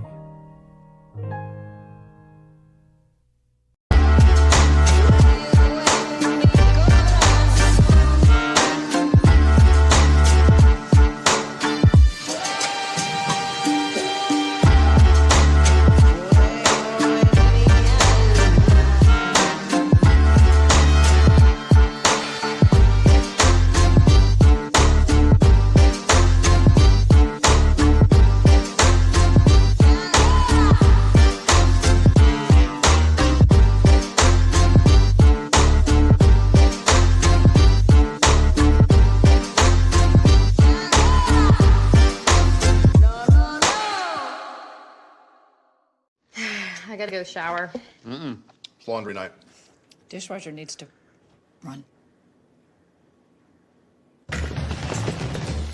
And the hot water wars. A Renai tankless water heater gives you an endless supply of hot water for everything you need to do. Feel the comforts of home with natural gas. Natural gas tankless water heaters cost almost 3 times less to operate annually than the electric models. Make the switch today.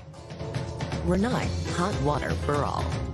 The Harriman Utility Board is committed to providing safe and reliable natural gas service to our customers in Harriman and Roane County through the use of safe operational procedures with trained and knowledgeable personnel. An odorant is added to natural gas and maintained to a certain level so that in the event of a gas leak it can be easily detected. If you smell or suspect a natural gas leak, please call the Harriman Utility Board at 882-3242. We can be reached 24 hours a day, 7 days a week. Here is Helen.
Here is Helen Hammer.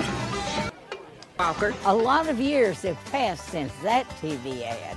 Hammer stores are still offering up-to-the-minute fashions for men and women, famous label outdoor wear and boots, area rugs, and exciting purchases. All at Hammer's famous low prices. Race on down!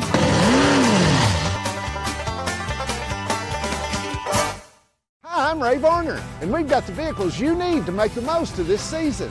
Whether you're exploring the great outdoors or cheering on your favorite team, let's take your fall to the next level. In a 2017 F-150 Crew Cab XLT 4x4, $38,990. 2020 Ford Escape Titanium All-Wheel Drive, $29,990. 2017 Subaru Outback Limited, $23,899. At Ray Varner Ford in Clinton, we are your East Tennessee Ford dealership. Come and see us today. Shop RayVarnerFord.com. You've dreamed about the perfect house, a place to call your own, and a place to not only stretch out, but to grow. Auto Owners protects your house because to you, it's home. That's simple human sense. Ask Griffin Insurance Agency in Kingston if auto owners make sense for you. Happy to help, man. I was just over there talking to myself anyway. 1952. That's the year Hammers opened the first store in East Tennessee. Now there are 5 stores and there's always something new. Like in Hammers' popular ladies boutique department, you'll find the lowest price possible on new arrivals every week. Find similar deals in the men's department and the expanded rug department. Plus, special purchases always offer surprise savings. You never know what you'll find next at Hammers. Make this spring all about enjoying the experience. When you ride on your new Ferris commercial mower featuring patented suspension technology, you'll have more than freshly manicured grass. You'll experience productivity and comfort like never before. And because you won't be slowing down for those rough spots, you'll mow more lawn in less time. Ferris, experience suspension. XL Bowman & Son, 524 North Front Street in Rockwood.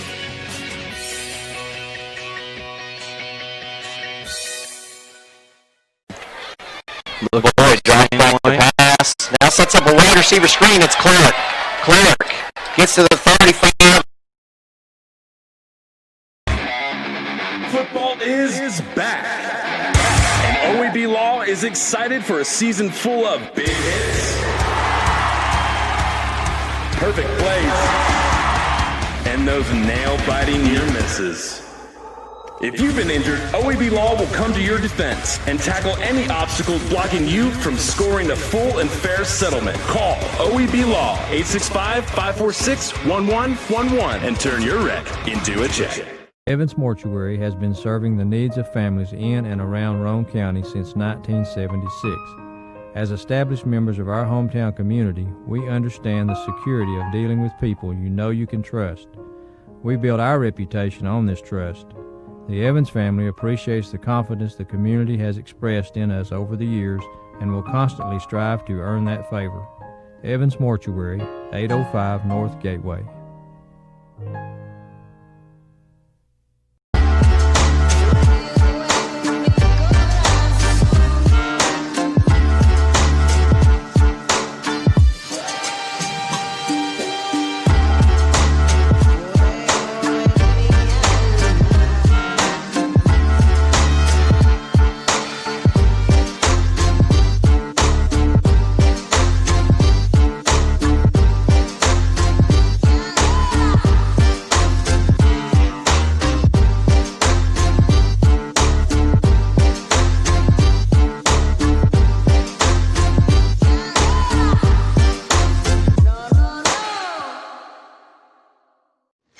I gotta go shower. It's laundry night. Dishwasher needs to run.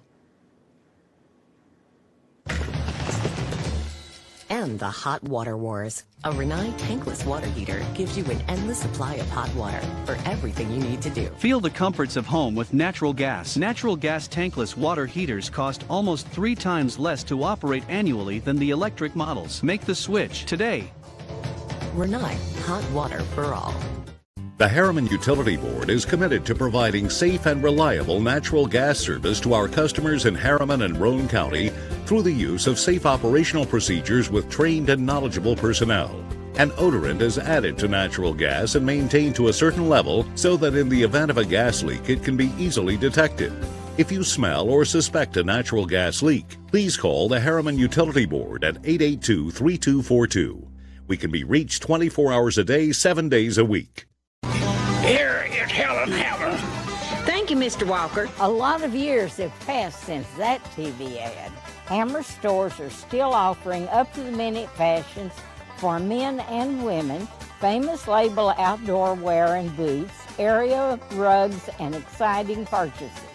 All at Hammer's famous low prices. Race on down!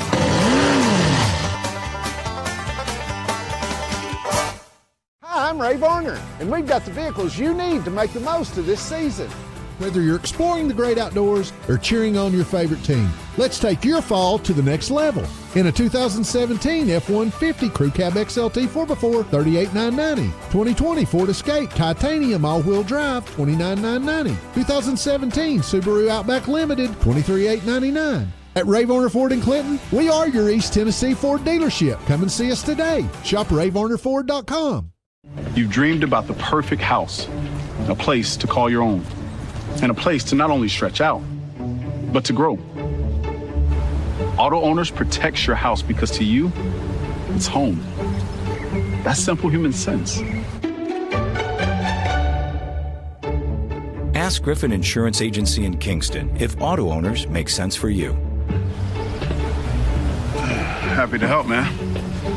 I was just over there talking to myself anyway. 1952.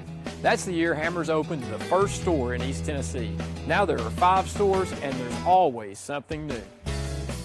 Like in Hammers' popular ladies boutique department, you'll find the lowest price possible on new arrivals every week. Find similar deals in the men's department and the expanded rug department. Plus, special purchases always offer surprise savings. You never know what you'll find next at Hammers. Make this spring all about enjoying the experience. When you ride on your new Ferris commercial mower featuring patented suspension technology, you'll have more than freshly manicured grass. You'll experience productivity and comfort like never before. And because you won't be slowing down for those rough spots, you'll mow more lawn in less time. Ferris, experience suspension. XL Bowman & Sons, I-24 North Front Street in Rockwood.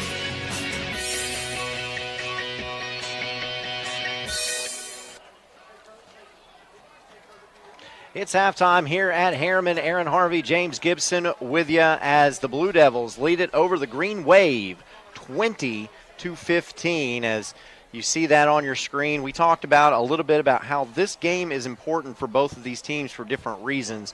And let's go over the first half stats. First downs, Harriman with 4, Midway with 7. Rushing yards, Midway with just 35, but Harriman with just 17. Now passing yards, though, Tadarius Boyd has 120 yards through the air, and Emmett Hegman has 129. Yeah. So this, and I thought when I was trying to plan for this game, we were doing our pregame, everything. Like, I didn't really know what to expect because both of these teams are very capable of running the football and also very capable of throwing the football. And it looks like that's what they went with tonight, throwing the football. Midway with 1 turnover, penalties just 3 for each team, 13 yards for Harriman and 25 yards for Midway. Time of possession also not really that big of a difference. 9:02 for Harriman to 13:18 for Midway. Anything stand out to you? 4 first downs for Harriman with 20 points. That stands out for me. Yeah, for but sure. Overall, what an outstanding job by this Harriman Blue Devil team in that first half. Let's see what kind of halftime adjustments Midway makes. I know they're very well coached, so let's see what type of adjustments they make coming out of half. So to expand on this just a little bit, Midway, they're looking at being a 3-way battle for a region championship. Now, right now, they're behind a little bit because last week Coalfield beat them. However, Coalfield still has to play Oliver Springs, and Midway still has to play Oliver Springs. And so you could find yourself into a 3-way battle there, which could come down to a 3-way tie. But Harriman, on the other side of that coin, they're just trying to get into the postseason. And so for this game, Midway wants to win this game to try to give themselves an opportunity to either win a region championship or get a home playoff game. This game is huge for the Green Wave in that aspect. Harriman, on the other hand, the Blue Devils pretty much really need to win this game if they have any hopes at a postseason. Yeah, and salvaging their season, really, and you just don't want to lose to a county rival like Midway. Again, these kids grow up playing each other. I know they haven't played much historically, but these two rosters have played against each other for years, all the way up from Little League till now. So they're very familiar with each other. And Midway has, started slow tonight, and Harriman has come out firing, scoring 20 points in the first half. And if I'm not probably mistaken, I think that's probably the most so far against a county rival for Harriman in 2020.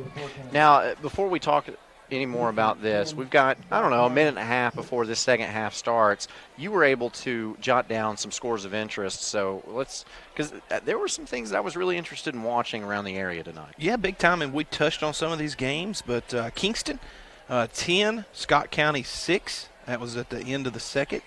Dobbins-Bennett, 28, Farragut 14. So Farragut's put up 14. They're hanging in there. South Pitt, 0, Meigs County, 21. Oh, the Tigers getting some revenge. Wow, some big-time revenge.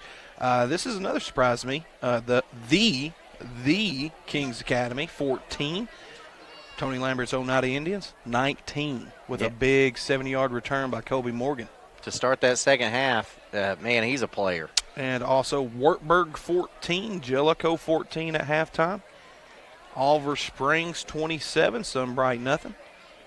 And Knox Central 7 to Knox Carter 6. Wow. That's significant there. That's a tough game. That is. Let me ask you this, and I know you know this answer, but I'm going to put you on the spot anyway to see if I can get you. I'm going to try to stump you and see if I can get one on the tip of your tongue. Carter's mascot.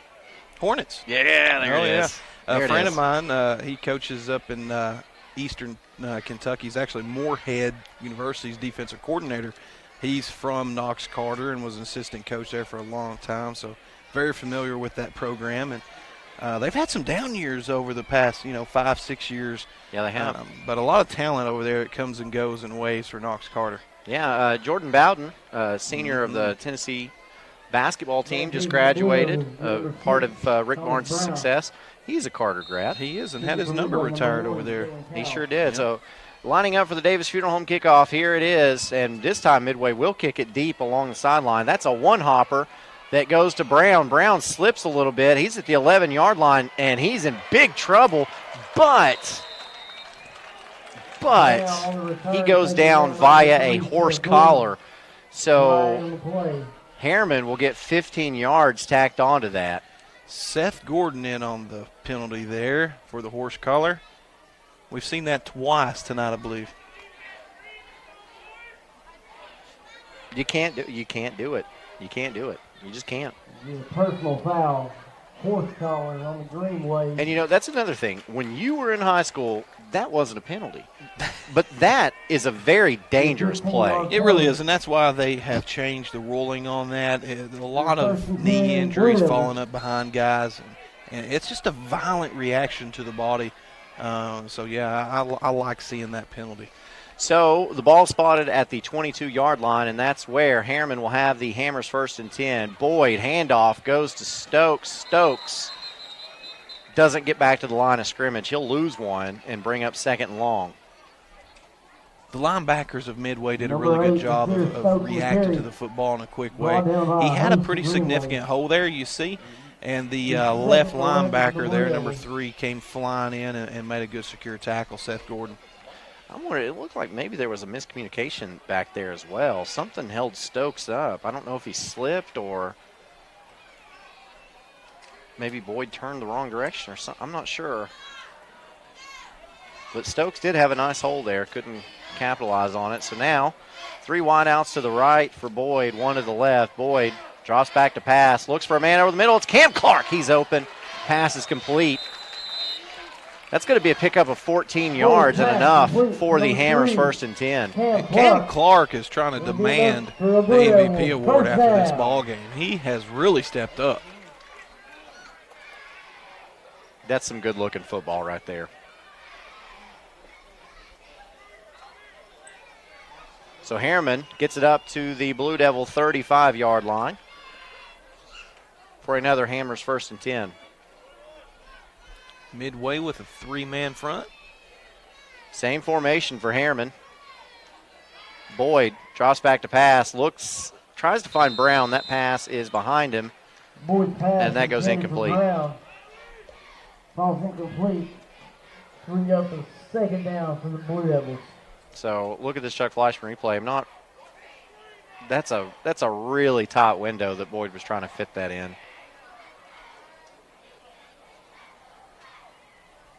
It really was, and Midway sent no pressure, and Harriman had 6 of offensive players blocking 3. So that would tell you Midway was able to set back and really put some defenders on the offensive wide receivers. And you wonder if Harriman doesn't call a quarterback draw or something. Here's Boyd.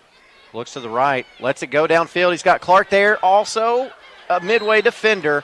And that pass is batted up incomplete as Ty Mason from that safety position offered the help from over the top and breaks that ball away. Great play by Mason reacting to the football coming in at the last minute and breaking it up, because Seth Gordon had Cam Clark had enough separation there that he could have caught that football if it weren't for Mason. Yeah, that safety helped. That brings up a 3rd and 10 for Harriman on this initial drive of the second half.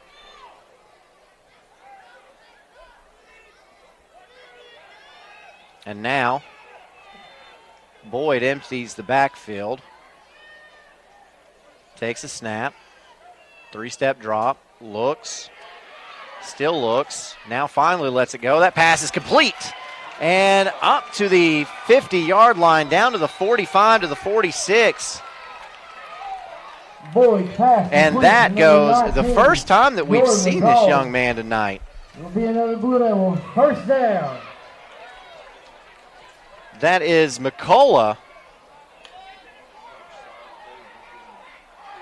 Had all day. Midway only elected to send 3 rushers. And then we got almost a penalty. Should have been right there. Yeah. He reached for it and let the play continue. And I've been wondering when we was going to see number 19. He was non-existent the first half. That was his first target. Yeah. Big mismatch out there with size. He's about 6'6", 190. Heck of a basketball player as well. Handoff up the middle. It's Stokes. And Stokes gets up ahead, picks up. They're going to give him 3. We'll bring up 2nd and 7. Here's Stokes on the carry. Brought down number 3, Seth Gordon. Bring up a 2nd down, about 7 for the Blue Devils.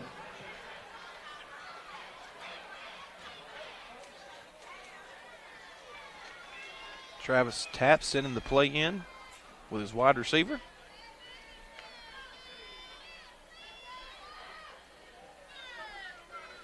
Probably going to snap the ball with about 5 seconds left. There it is.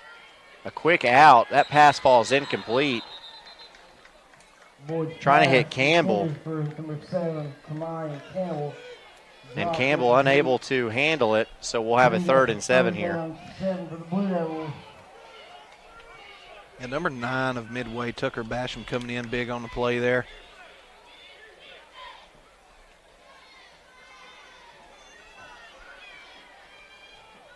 So Midway. Harriman taking their time, running some time off that clock. Well, not now. Or play clock, anyway. Yeah. Empty again. Yeah, and 3 wideouts to the short side of the field as Boyd takes a step. And we've got another wide receiver screen. It goes to Clark. Clark picks up 6. He needed 7. We'll bring up 4th down and 1. Pass complete to number 3, Cam Clark. Brought down by number 58, Chase Littner. I'd love to see Harriman come up here and bring up hurry to the football and do a hard count. You know, that's one big thing in football that goes unnoticed is changing your snap count up will significantly slow down that pass rush. And I haven't seen really either team challenge the snap count at all.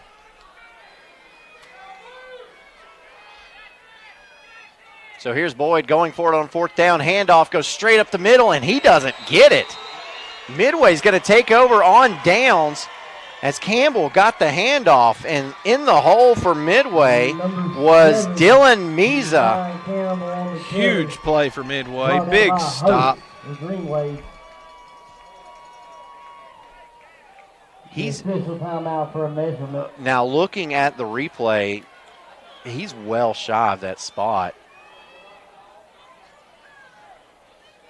And where they mark it, you can see it really well on camera. He's definitely short of that first down. They're going to measure it anyway.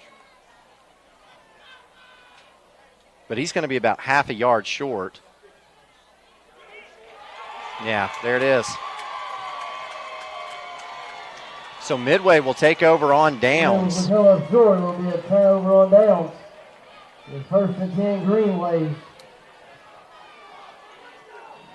Take over at their own 37-yard line. So Harriman comes up empty on its first possession of the second half.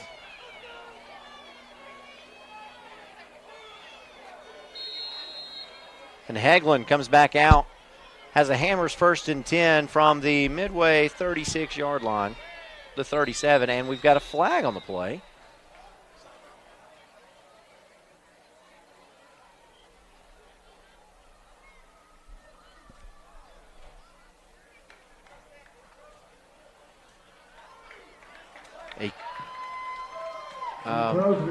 He called an encroachment on the offense. I don't know that I've seen that before. I was wondering if it was a snap infraction on the center. I couldn't really tell there. That's interesting. So handoff goes to Mason Ball's on the middle, ground. and he loses the football.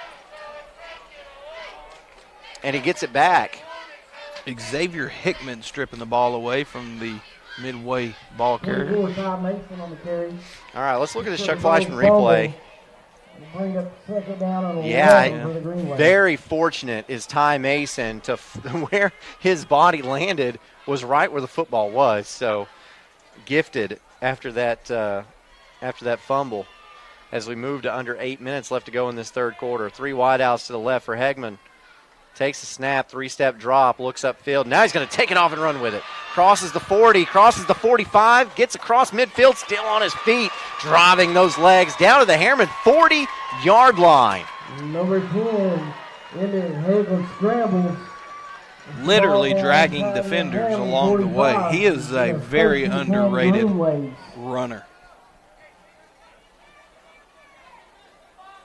So the original line of scrimmage was the 36-yard line. Gets all the way up to the 40. That's a 24-yard run for the dual threat quarterback. And now Midway has another Hammers 1st and 10. Hagelin, 2 wideouts either side. Mason in the backfield to his left. Sends a man in motion. Fakes the end around, and instead Hagelin keeps it and stays on his feet. A couple nifty spin moves, and he'll have enough for the Hammers 1st and 10.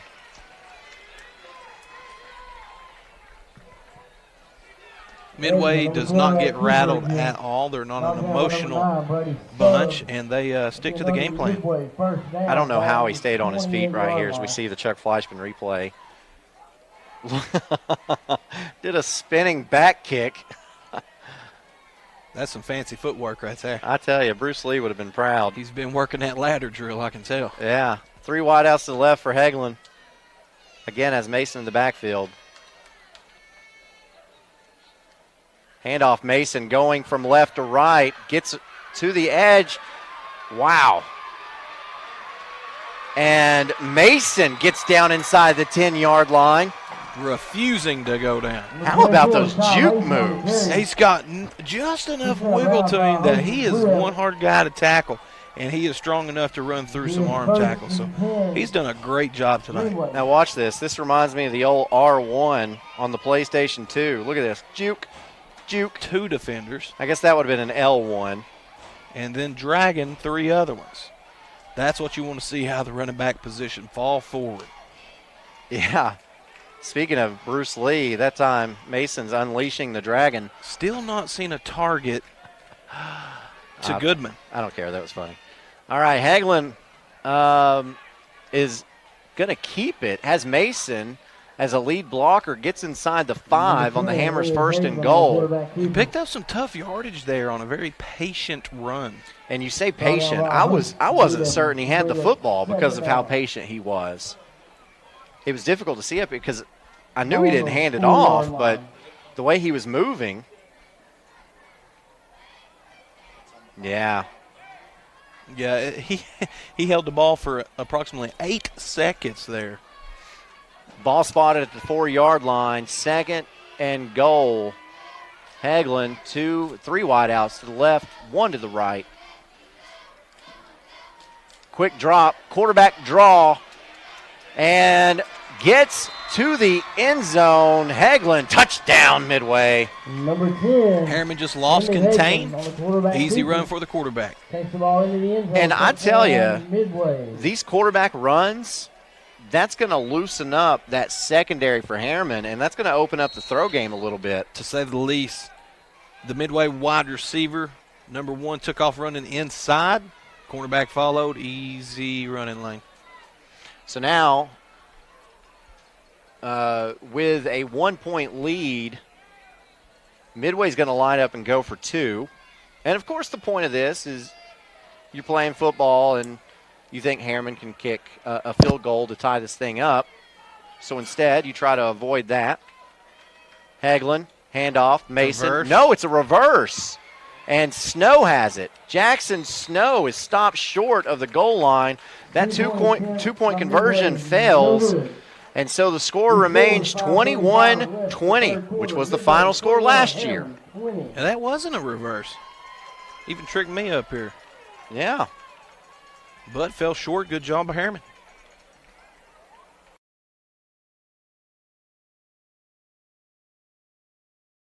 OEB Law is excited to be a part of this year's football season. School spirit is at an all-time high. OEB Law is proud to give back and support our community. Come cheer on these great teams with us. And remember, if you've been injured or need legal help, OEB Law will be there for you. So visit wreckintoacheck.com or give us a call, 865-546-1111, and let OEB Law turn your wreck into a check. Back as your OEB Law Game of the Week, would like to thank Randy Ellis for sponsoring tonight's game, Roane County Commission Chairperson. And he says, go Blue Devils. Randy is a graduate of Harriman High School and supports the Blue Devils. He's proud to serve the 2nd District of Roane County and wants to make Roane County a better place for us all. That is Randy Ellis. As Midway lines up, Dylan Cowell will have place-kicking duties for this Davis Funeral Homes kickoff. Back deep to receive for Harriman again is Thomas Brown. Cowell sends a high spinner, and that is taken, fielded cleanly for Harriman. And with some running room is Stubbs, and Brady Stubbs gets it up to the 36-yard line, and that is where Harriman will take over with the Hammers 1st and 10. Number 9, Stubbs on the return. Take it out to about the 37. Stubbs is a good athlete, maybe not who you want catching that kickoff if you're Midway. Harriman takes over 1st and 10. But the Green Wave did a good job. And defensively for Midway, they have done nothing special tonight. They have mainly just sent 3 to 4 defenders after the quarterback each time. You see that scoring drive from Midway, 7 plays, 69 yards, 3:25 off the clock. So now here is Tadarius Boyd, drops a snap and tries to find Brown on a very quick screen, and that goes for negative yardage. Yeah, that's a situation where you're going to see Tadarius Boyd just, make something happen with his feet or throw the ball away. Usually when the ball hits the ground on a snap, there's nothing good that's going to come out of that in high school football. So you've got to be able to improvise, run, or throw the ball away. Don't take a big loss. I thought Harriman could have run Boyd a little bit in their last drive. We saw Midway come out and actually do that. So I'm wondering if you don't see that a little bit from Harriman this drive as Boyd empties the backfield. 3 wideouts to the left, 2 to the right. Takes a snap, 5-step drop, looks, fires. That pass is complete. And that goes to Cam Clark. Boyd's pass. Clark is very reliable. Cam Clark. A pickup of 13. let's call it 13. I think the PA guy got it right. That'll bring up 3rd and a long one. And I tell you, Harriman's had a lot of success with the medium crossing routes all night long. So let's see if Midway makes an adjustment. Again, Midway playing soft coverage. They're only sending 3 guys normally up front, and that's just a defensive line and dropping everybody else in coverage. So, you've got 8 guys potentially defending, 4 to 5 offensive players for Harriman. Yeah. So Midway has the numbers. I think this is a perfect time for a quarterback draw. Although we got a linebacker blitz. He's got room. He does. Boyd takes off around the right side, loses the football, and Midway's got it. Covering that up was the senior, Brady Snow. And Aaron, guess who came in big again for Midway? Connor Conlon, stripping that ball away from the Harriman offensive player. Big-time play. And that's very unfortunate. As you see. Watch 58 come up here, get his hands around, poke that ball out. Yeah. Big number 77 falls on the cookie. Good job. Got to have it high and tight. And that time, Boyd did not. I've said this several times tonight. I have not seen very many targets for Goodman. He is one of their better offensive weapons. Quick out for Midway, and Harriman plays it well, but lets him get away. Coming up the sidelines, Jackson Snow. He's got one man to beat. It's Clark. Does beat him. And is tackled from behind at the 1-yard line by Stubbs. So immediately, a 45-yard gain on first down, and Midway is a yard away from 6 points. Nothing. 3 missed tackles right there. Yeah, there's no way. And Stubbs, it looked like almost gave up on that play. And he almost fumbled the ball there, too. Yeah. So heads-up play by Stokes getting downfield and making a good tackle there. Brady Stubbs. Now a power set, quarterback draw, touchdown Midway. How about that? You run like a goal line set with your quarterback in a shotgun position. And Midway has, I'm serious, Aaron, they've done that play as long as I can remember. I don't know if you remember another quarterback running back for Midway by the name of Harley Davison. Yeah. That looks a lot like the old school Midway. Results in 6 points, and now Dylan Cowell huge will line extra up to point here, guys. Yeah, it is. Snap, set, kick, no good, off the crossbar. Now, when you said huge extra point, now this is a 7-point game instead of an 8-point game. That changes things just a little bit. We have plenty of time. Let's see what happened on the kick. High snap. Harriman 20. Yeah. Just came off the side of his foot a little bit, it looked like. Folks, this is a good ball game. Stick with us. Hi, I'm Ray Varner, and we've got the vehicles you need to make the most of this season.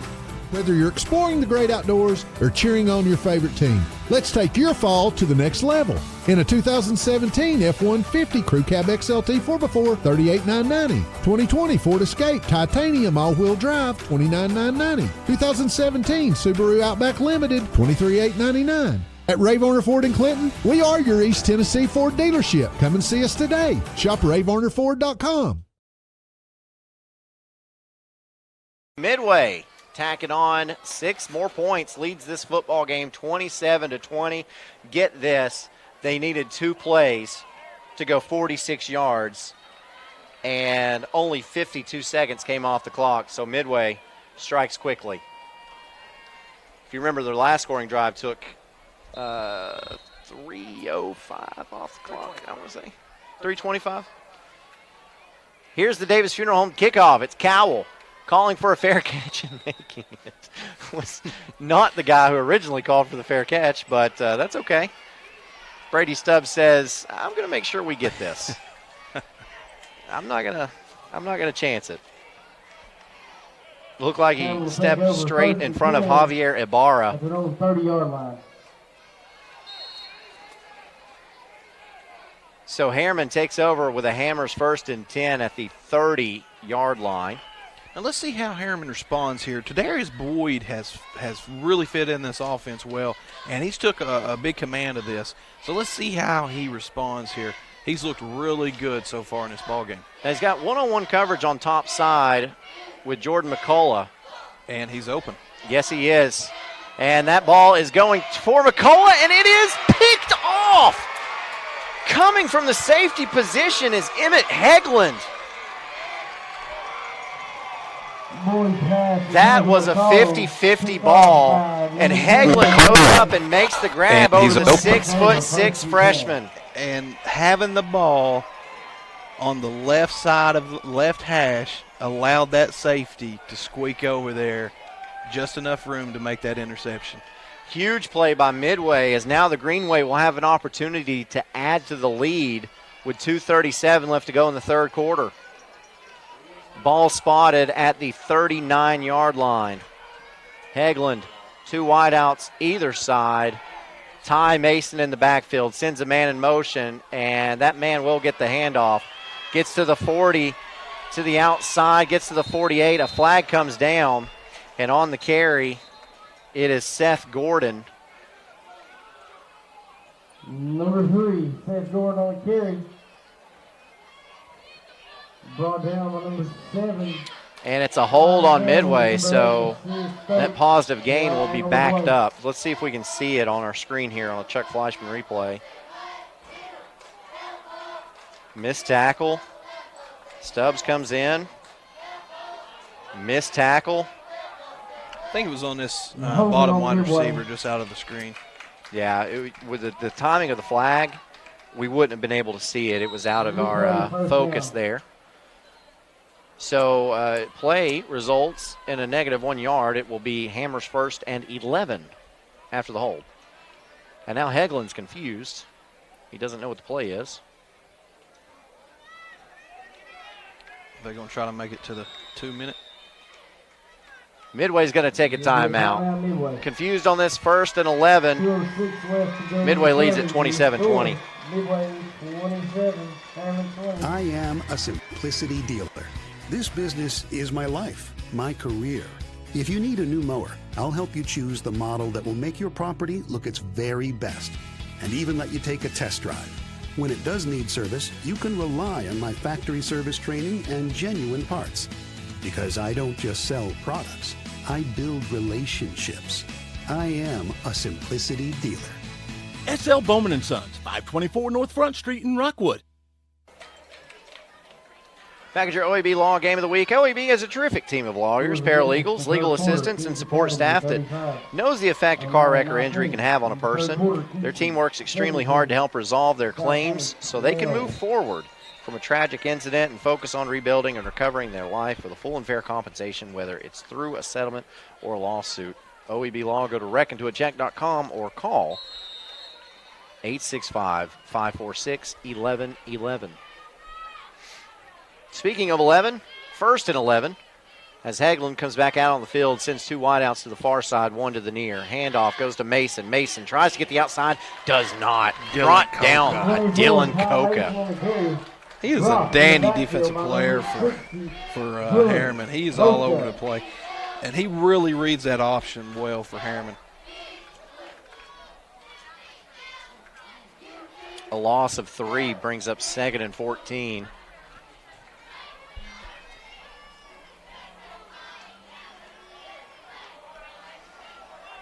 Same set for Midway.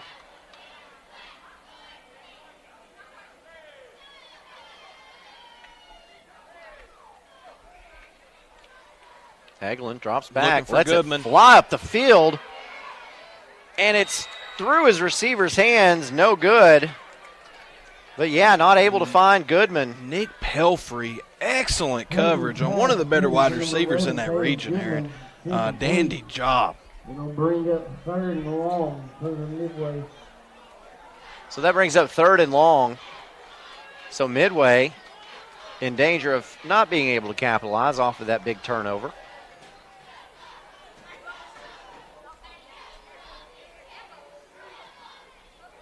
Let's see what they call here. And again, same formation.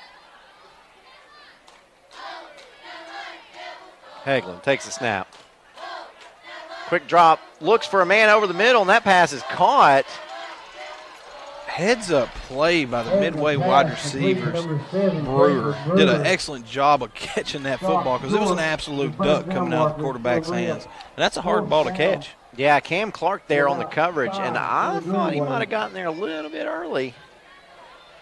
All right, let's see what happens here on 4th down with your quarterback punter, who has already faked one tonight. Yes, he has. Emmett Hagelin, a dual threat quarterback, is also the punter. So let's see what happens this time. Back deep to receive for Harriman looks like Cam Clark. And it has been Thomas Brown out there all night. So Hagelin gets the punt off. It lands and dies at the 34-yard line. I'm sorry, the 24-yard line. And that's where Harriman will take over with the Hammers 1st and 10. At the 24-yard line, where Harriman will take over 1st and 10.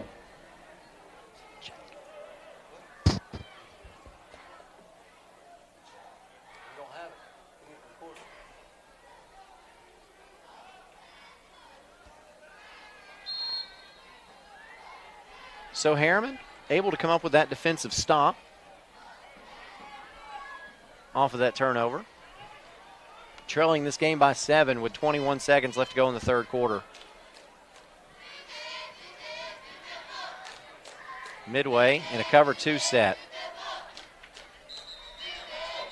Flag on the play. A little awkward on the snap. I believe they're going to get Harriman with a false start. And they do. False start. So now we have a Hammers 1st and 15. Harriman was definitely going deep there. Looked like they were targeting Thomas Brown.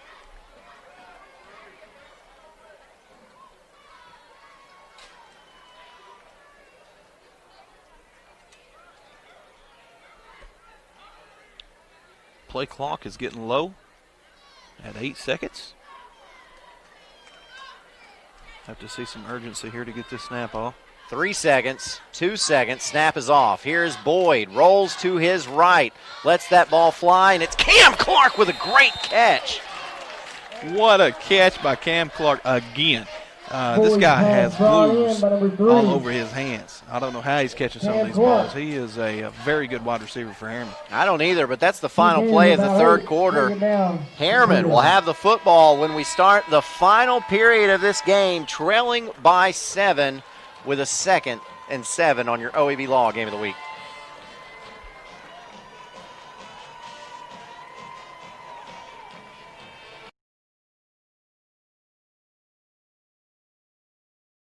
OEB Law is excited to be a part of this year's football season. School spirit is at an all-time high. OEB Law is proud to give back and support our community. Come cheer on these great teams with us. And remember, if you've been injured or need legal help, OEB Law will be there for you. So visit wreckintoacheck.com or give us a call, 865-546-1111, and let OEB Law turn your wreck into a check.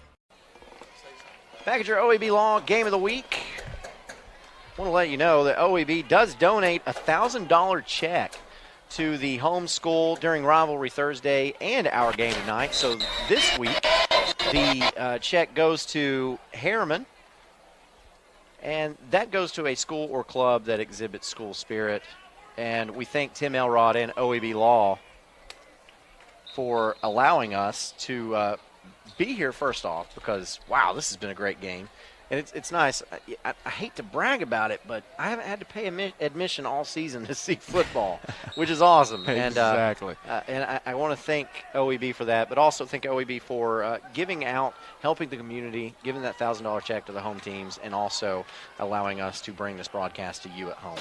So here is Tadarius Boyd, drops back, tries to set up the screen, and really not much there, and throws it over his receiver's head, Stokes, and that probably wasn't that bad of a thing. No, he just was backtracking too much and threw the ball awkwardly off his back foot, which was an incompletion. Oh, yeah, and reading it there for Midway, it was Meza. Meza recognized the screen and stopped going for the quarterback and backed off into coverage and allowed that to happen for Midway. So now Boyd faces a 3rd and 7, has 3 wideouts to his left, 1 to his right. That 1 is McCullough. Boyd, again, straight drop, looks way downfield, looking for McCullough, and that pass is almost complete, but we're going to have a pass interference call. McCullough is a playmaker. Obviously, because Midway had 3 defenders on him, and the ball still went through his hands. So yeah. Good place ball by the quarterback. Demanded pass interference. And that is 15 yards from the spot of the foul, which will be certainly enough for the Hammers 1st and 10. So Harriman keeps the drive alive. Pass interference on the Greenways. The automatic 1st down, Blue Devils. Ball spotted at the 42-yard line of Harriman. I tell you, number 19's got a bright future in football if he sticks with it and really works on his route running. Yeah, and you know, this is the second game where we've had Harriman where we didn't see him in the first half. Yep.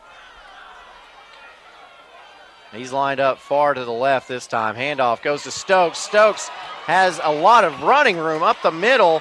Pickup of 11, finally brought down by Tom Mason. But that's another Hammers 1st and 10. Stokes is really quick guy. He's hard to see behind those big offensive linemen of Harriman, and he will burn you. Mason coming in big with a good tackle for Midway. But Stokes is not an easy guy to tackle in open field, Aaron. One thing that I love about small ball is you get players that have to play both ways. So you get to see Tom Mason, a fierce running back, but also you get to see him on the defensive side. You know, I really like that about single A football. And as here's Boyd's pass, it's complete to Campbell. Boyd's pass complete to number 7. And Combined Campbell picks up 2 yards. Number 9, Tucker Basham. Tucker Basham coming in with a really good tackle there, preventing the big play. 7 for the Blue Devils. Yep. Great play. Those are the only 2 players within 10 yards of anybody else. Yeah, if he doesn't get him down, he's scoring. Yeah. One-on-one coverage up top. Yeah, safety help, though. Boyd looks. He's got some running room, and then he's going to take off. Gets to the 40, still on his feet, down to the 30 when he's run out of bounds. And that is another Hammers 1st and 10. Now, do you see what happened there? Throwing the ball down the field is what made that play able, the quarterback able to run out there, because he had safety help on that number 1 wide receiver on number 6. Safety was occupied with a running wide receiver, which opened the field. All you have to do is outrun the linebackers. Which Tadarius Boyd is very capable of doing, as he showed there. And guess who he outran? Connor Conlon. Yeah, Conlon was slow getting up. He fell kind of awkwardly over there on that sideline of Midway, so hopefully he's up. We got a stoppage and play. I'm not exactly sure why. I thought we might have been getting a timeout, but that's not what the official indicated right there. And I don't see a flag on the field. Was it an official timeout? Here we go. Oh, I guess we did have a penalty. I didn't see it. It's an unsportsmanlike conduct on Harriman. That's a 15-yard penalty. I didn't see it. I didn't either. It must happen on the sideline. Conduct against the Blue Devils. And that is a huge penalty because Harriman picked up the first down. So you move the chains. You've got 1st and 10. Then you back them up 15 yards, and you've got a 1st and 25. So after that penalty, the ball is spotted at the 46-yard line, which is exactly where Harriman had it on their last 1st and 10.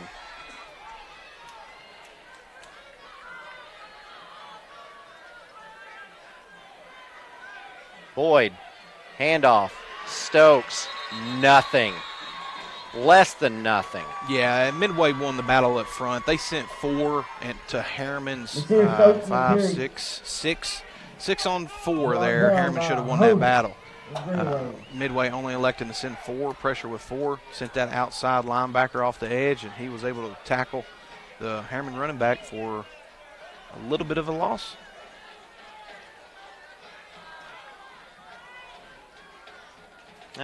They gave him the line of scrimmage. Okay. Yeah, it's still 2nd and 25.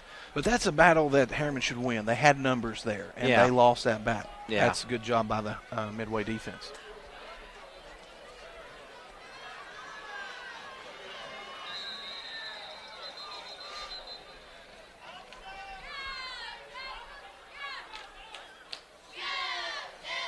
And we can hear the officials yelling from up here. He said offsides. And that's what it is. That's an offsides against Midway. So now you'll have 2nd and 20, which is a little bit better. It is, but I like the referee's communication skills. Instead of walking all the way over there, letting the head judge know what's going on, he just gets a good old mountain holler. Yeah, why not? Why not?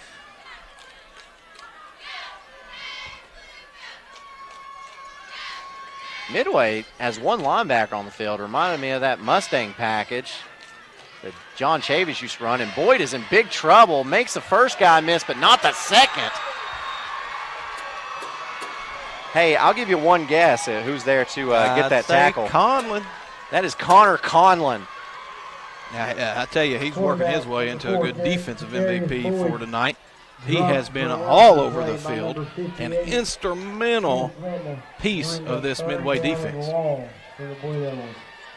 which isn't doing anything fancy here. They're keeping the Harriman athletes in front of them. They're sending minimal pressure, keeping those guys in coverage, and it has worked so far, trying to limit the big plays of Midway. Now, here's the thing. It's the 4th quarter. You got 8.5 minutes left to go in this game, and Harriman has a 3rd and 26. Keep a screen or draw or number 19. It is a wide receiver screen to Cam Clark, a play that Harriman's had a lot of success with, but this time Midway was waiting for it. And not a bad pickup, really, on a little wide receiver screen there. But now if you're Harriman, you got to punt this football away, as we've got, looks like a couple injured players on the field. Well, I'm trying to see on the Chuck Fleischman replay what happened.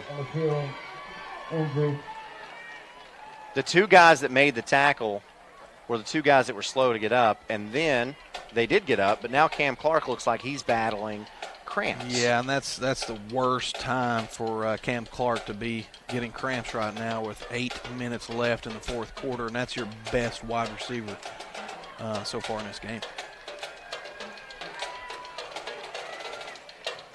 Somebody better be making a run to the grocery store and get some bananas. You got to have him. Gatorade.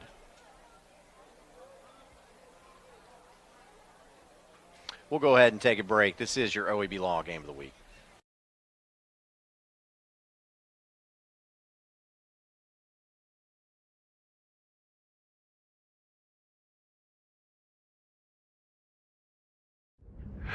You call your agent with a simple question, only to get sent to voicemail again. We pick up the phone. Get this. Hello, this is Sam. How can I help you? Like I said, we pick up the phone because it's ringing. That's simple human sense. Ask Griffin Insurance Agency in Kingston if auto owners make sense for you. Hello, this this is Sam. 1952. It's like Clark had an earpiece in his ear. Oh, they went to break. Oh, okay, I can go now. Thomas Brown in to punt this football away. A really nice punt. Lands at the 16, takes a Harriman bounce, and falls dead at the 13, and that's where Midway will take over with 7:45 left to go in this game and a 7-point lead. Midway will take over first and 10. Once again, fans reminder, hot dogs, hamburgers, pretzels, half price concession stand, half price to concession stand. Everything's got to go half price to concession stand. Everything is half price at the concession stand right now. I could really go for a cheeseburger to sit back and enjoy the rest of this one. It's been a great football game. Hagelin, 2 wideouts either side. Man coverage. Pistol set. And Ty Mason gets the handoff out of the backfield. A flag does come in. Looked like holding there on the Midway offensive lineman. Down by number 19, Jordan McCullum. Flags on the play. Looked like it's on Christian Webb, the big senior. It's either side. And that's what it is. You nailed it. And again, we sometimes in broadcasting, you only mention the offensive line when they do get a penalty. But I tell you, the offensive lines for both of these two teams have played a very good ball game tonight. I would agree with that. But I would also, if I didn't agree with it, I would defer to you because you know a lot more about that than I do. So here's Hagelin out of the penalty. Hammers first and 17. Screen pass goes to his wideout. That pass is complete. Crosses the 10, gets to about the 12. And on the reception for Midway is the guy you've been looking for all night, Caleb Goodman. Hagelin's pass complete. And I believe that's his first reception. It is, and it's his second target of the entire game, which is sort of shocking. Second down and 9 for the Green Waves. Gets Nothing up. special, just a quick, easy wide receiver screen. Yeah. Midway offensive line did a great job getting out there and getting their hats on some DBs. Midway, just inside the original line of scrimmage, has a 2nd and 9.5. Hagelin fakes the handoff, looks downfield, and batted away. Great defensive effort that time. And making the play is Nick Pelfrey. Again, he has had another guy that's had a great ball game here. As you see the cornerback sticking in the pocket of the wide receiver, coming across the body and swatting the ball away. You can't coach that any better than that. Yeah, Pelfrey's been on Goodman like flies on Pence.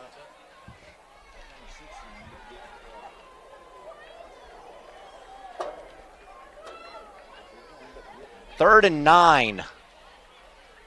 Hagelin out of that same formation. Quick drop, lets it fly upfield. Beautiful pass, but hey, we've got a tie. Who's the ball go to? Goes the offense normally. And that's it. What a battle. Yeah, Clark was there. Clark was there. Made a great play. Just couldn't wrestle it away. What a play. See on the replay. Caught by Midway. They both have the ball. Tie goes to the offense. Yeah. And that's Jackson Snow. Ain't that a perfect way to sum this ball game up? It is. Yeah, it's been a gridlock all night long. Hammers first and 10. Designed carry for Hagelin, and Hagelin, look at him go. Picks up an 11. Has enough for another Hammers first and 10. Number 10, Hagelin, the quarterback keeper. Impressive. Very good run by the quarterback. He's dragging big number 60, Dylan Coca, along for the ride, and that's one of their better football players here at Harriman. So good job by the Midway offense. Keeping it simple. Yeah, and Midway took over with just under 8 minutes left to go. Now you've got 5.5 minutes to go. And so Midway taking all the time off the clock that they can. Harriman has got to try to force a turnover. High snap, handled by Hagelin. He's going to have to take off. He's got Mason as the lead blocker. Gets around the right side and finally brought down as he crosses midfield. Gets up to the 48-yard line, and that's a good pickup of 7. Brought down by number 7. And no, they're going to give him 6.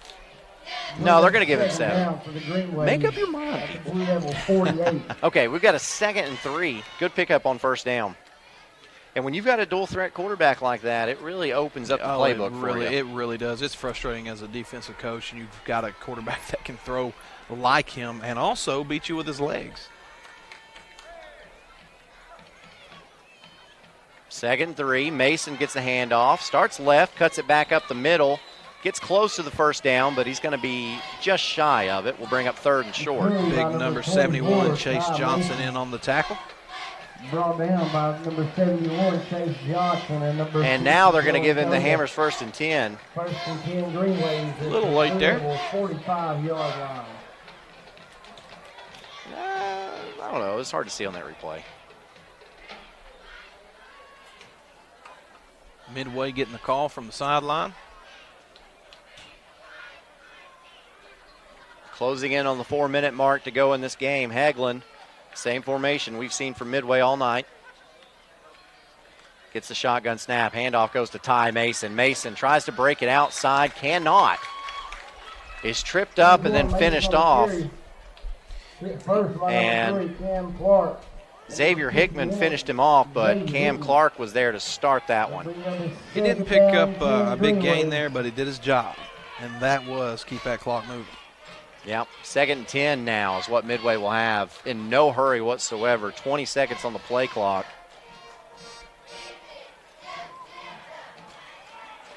Three and a half left to go in the game.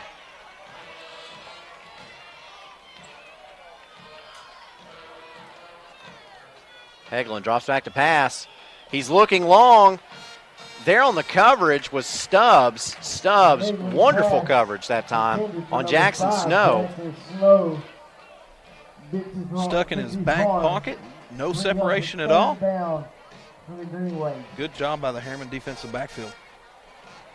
As we see on this Chuck Fleischman replay, I was looking. I think Harriman disguised their coverage a little bit. It didn't look like they were going to have safety help. And then right around the snap. Bailed out. Yep. So that does stop the clock with 3:18 left to go in this one. 10 seconds on the play clock.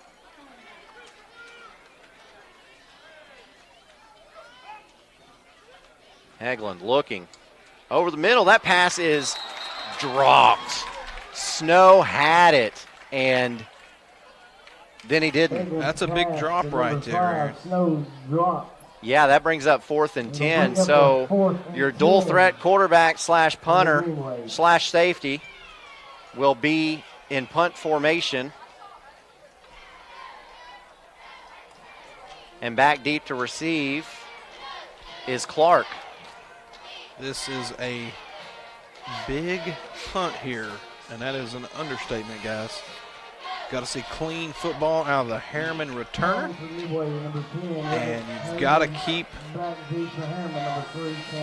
quarterback / punter honest here. And this time Hagelin will let it go. That ball lands at the 12 and takes a Harriman bounce down at the 13-yard line.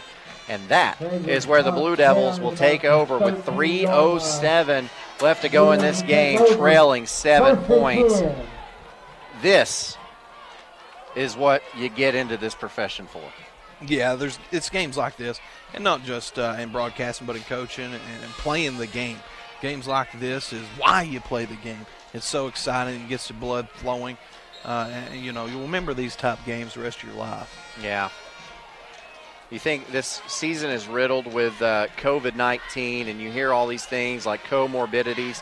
I think being a football fan is a comorbidity because of the strain it puts on your heart. Here's Boyd on the Hammers 1st and 10, tries to find Campbell, slips out of his hands, pass is incomplete, brings up 2nd and 10. A rare drop out of Campbell. Came at a pretty instrumental time here in the fourth quarter.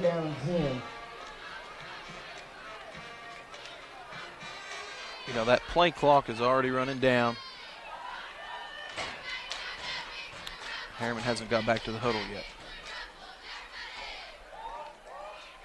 Blue Devils do have all 3 timeouts, which I think is significant, as they send the big freshman McCollum in. And he'll go out wide to the left. Two safeties over the top for Midway. Boyd rolls out to his right, looking for something to materialize, and it does.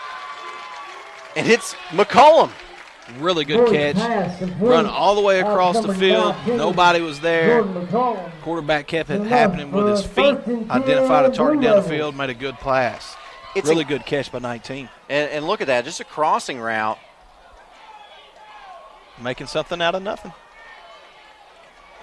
And it's incredible. If you're Midway, you have to know that this kid is going to get targets, and you can't do anything about it.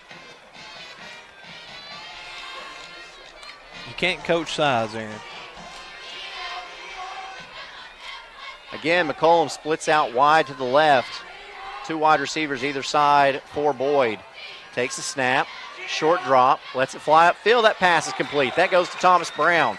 Gets the chains moving again. Plenty of time left. 2:19 left to go. Let's see some urgency. Getting to the line of scrimmage. We've got a player down here, it looks like. Well, he's up again. Good catch. Yeah, it looks like Midway was playing zone coverage right there, and Brown just found a soft spot. Sat down. Do not force the football in. Boyd lets it fly and lets that one go out of bounds. Boyd's pass is thrown out of bounds. It'll bring up second down and 10. 157. Comes in on the 42-yard line. And we've got a player down. Brown for Harriman might be down on the play. Oh, goodness. I didn't see anything over there. What's he holding? He's in a lot of pain.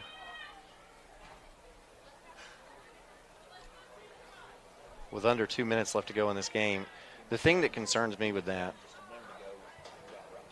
I hope that it's a cramp and just a cramp. Once again, fans, we remind you, everything at the concession stand, half price. Half price at the concession stand, half price. I don't know, though. Yeah. It's not a good sign where they're looking at right now, so prayers for that young man. Let's see if Chuck Fleischman can help us out a little bit here. He's look, he's over there on the sidelines. He was just walking. Everything was fine.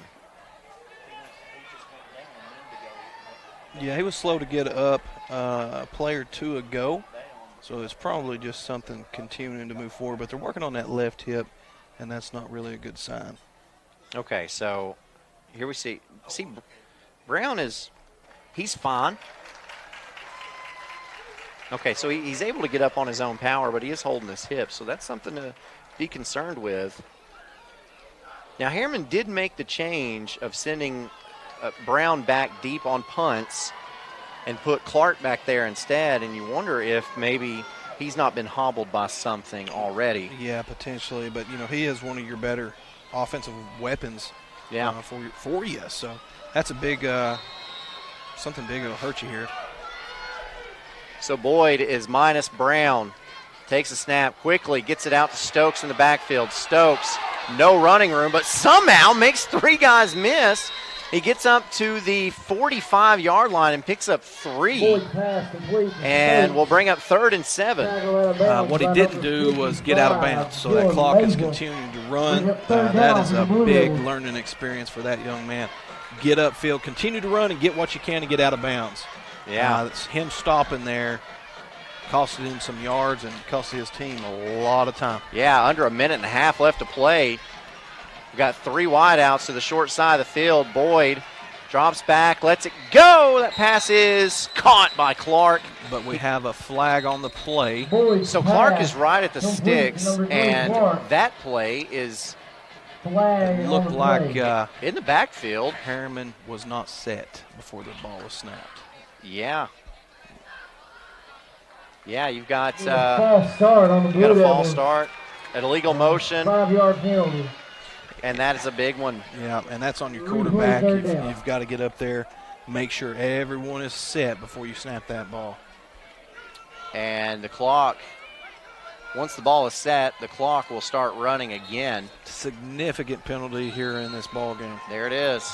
A minute and 15 left to go in this game. Coach Tapp has 3 timeouts, and he's 56 yards away from the end zone.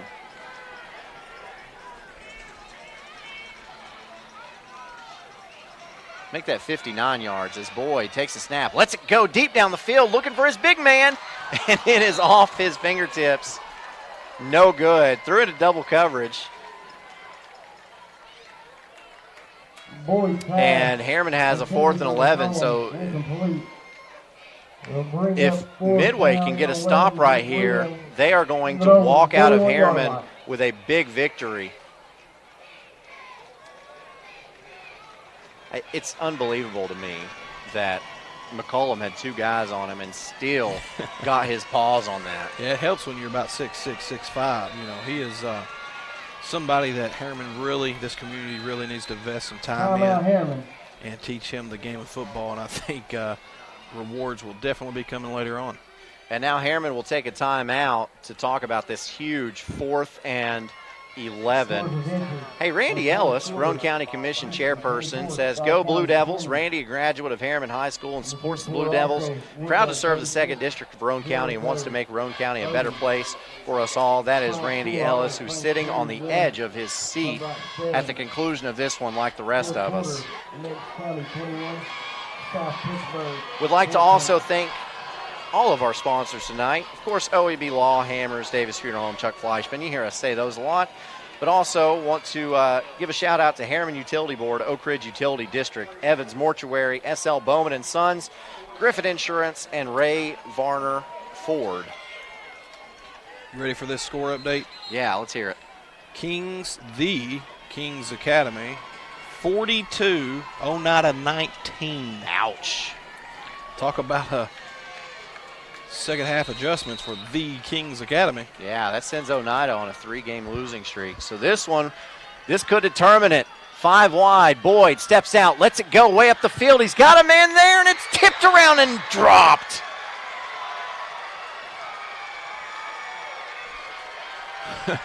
What a way to end this ball game. Going back and forth all the way to the very last play.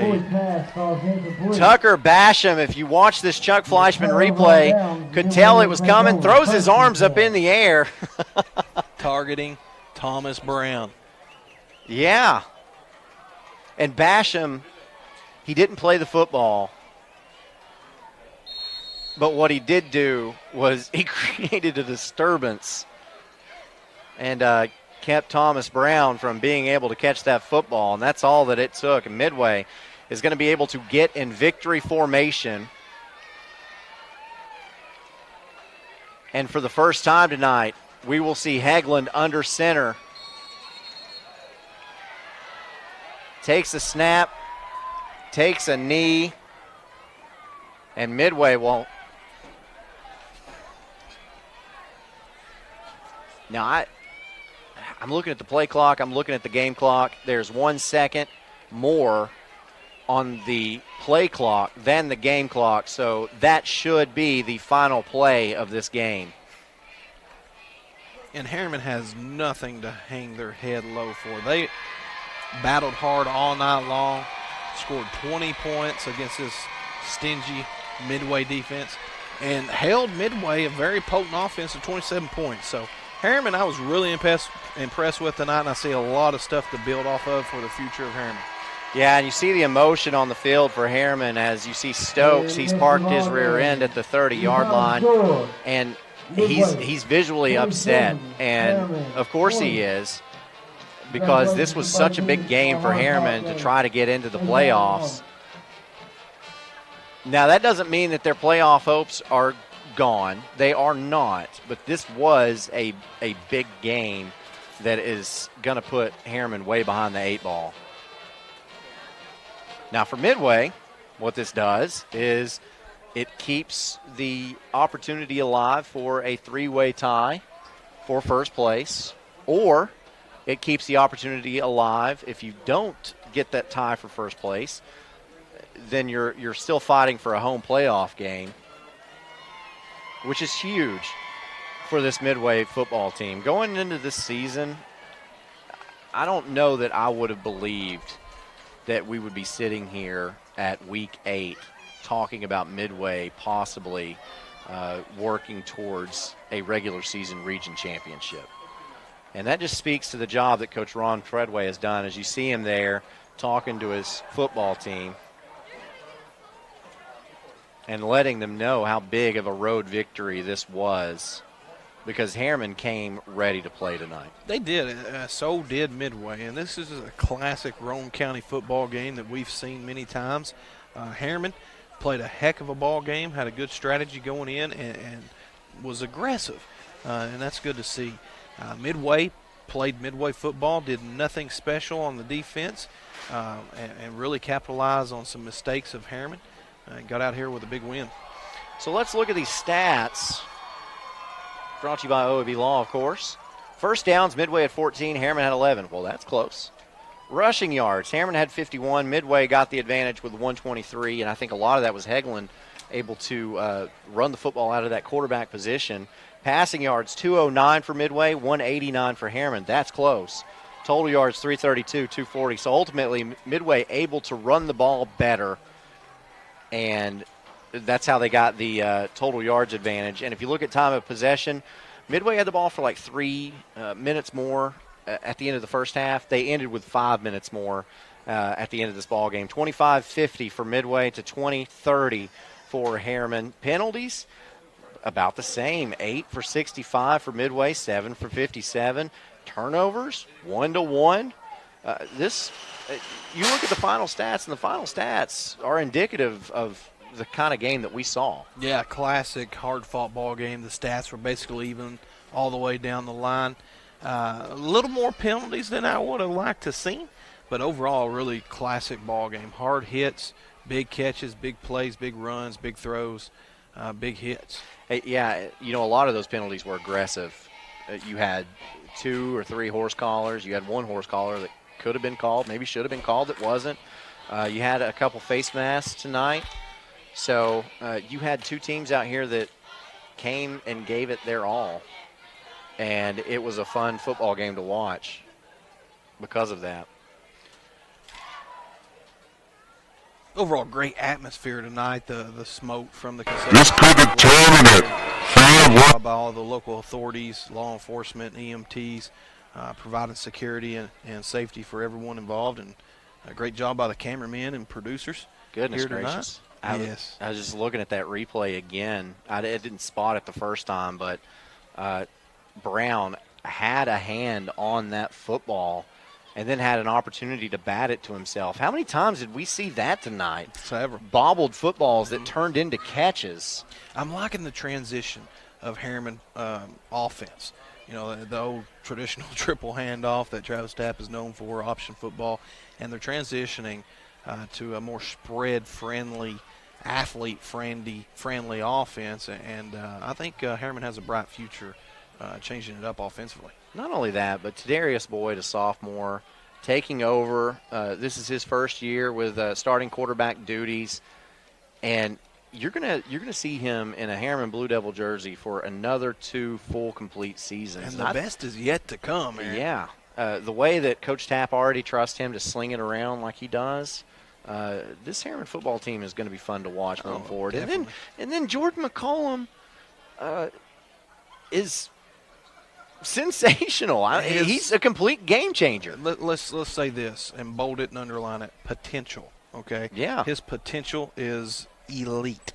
So like I said, if the Harriman community can really surround these players, and specifically that player, teach him how to be an all-around wide receiver, this kid is going to have a highlight reel that is going to be impressive.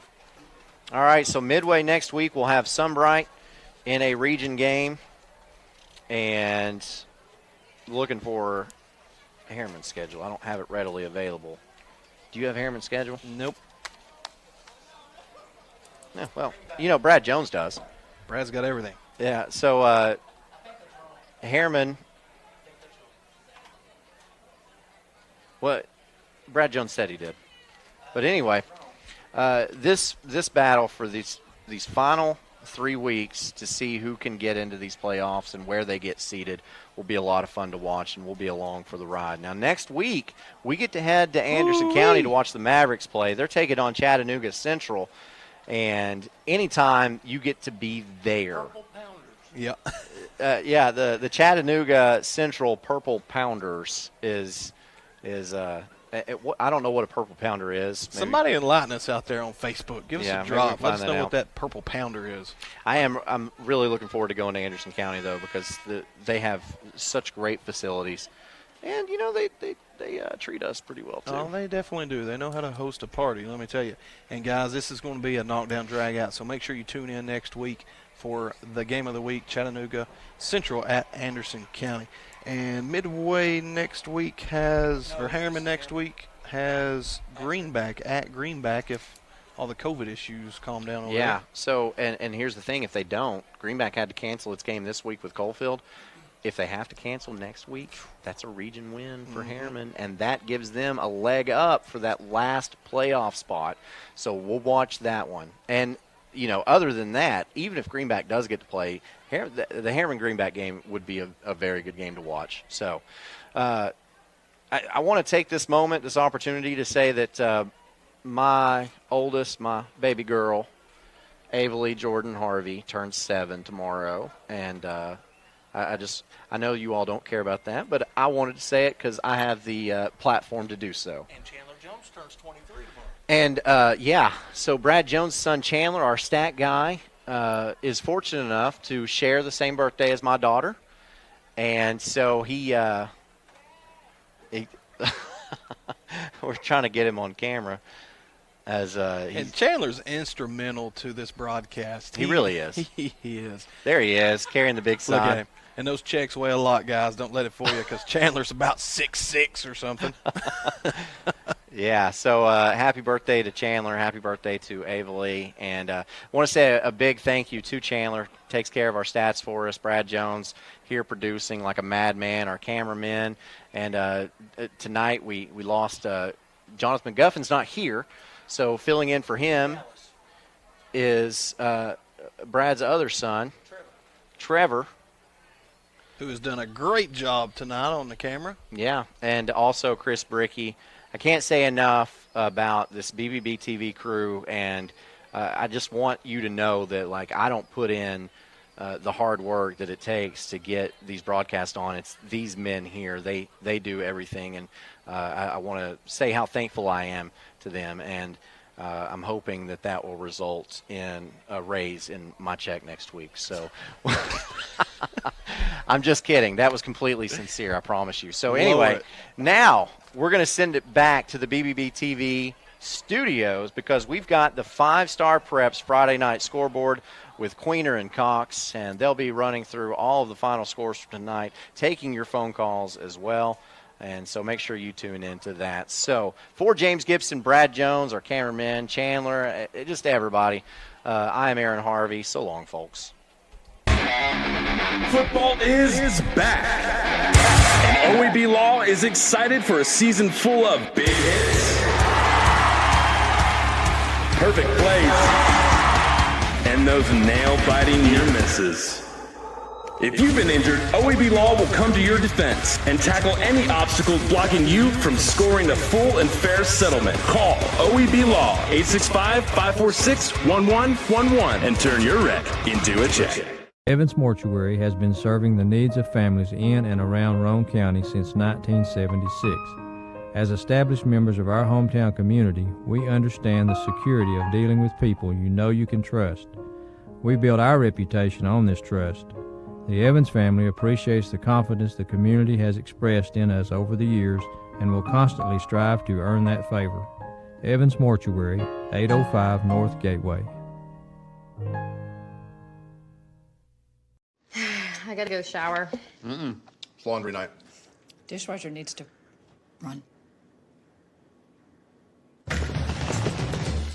And the hot water wars. A Rinnai tankless water heater gives you an endless supply of hot water for everything you need to do. Feel the comforts of home with natural gas. Natural gas tankless water heaters cost almost 3 times less to operate annually than the electric models. Make the switch today.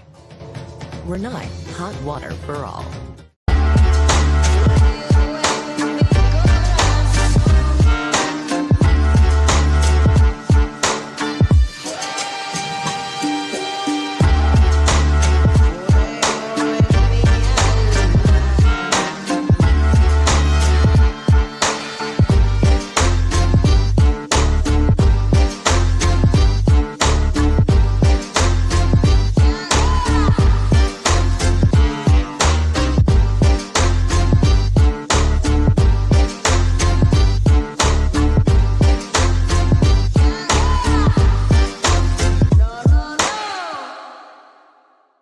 I am a simplicity dealer.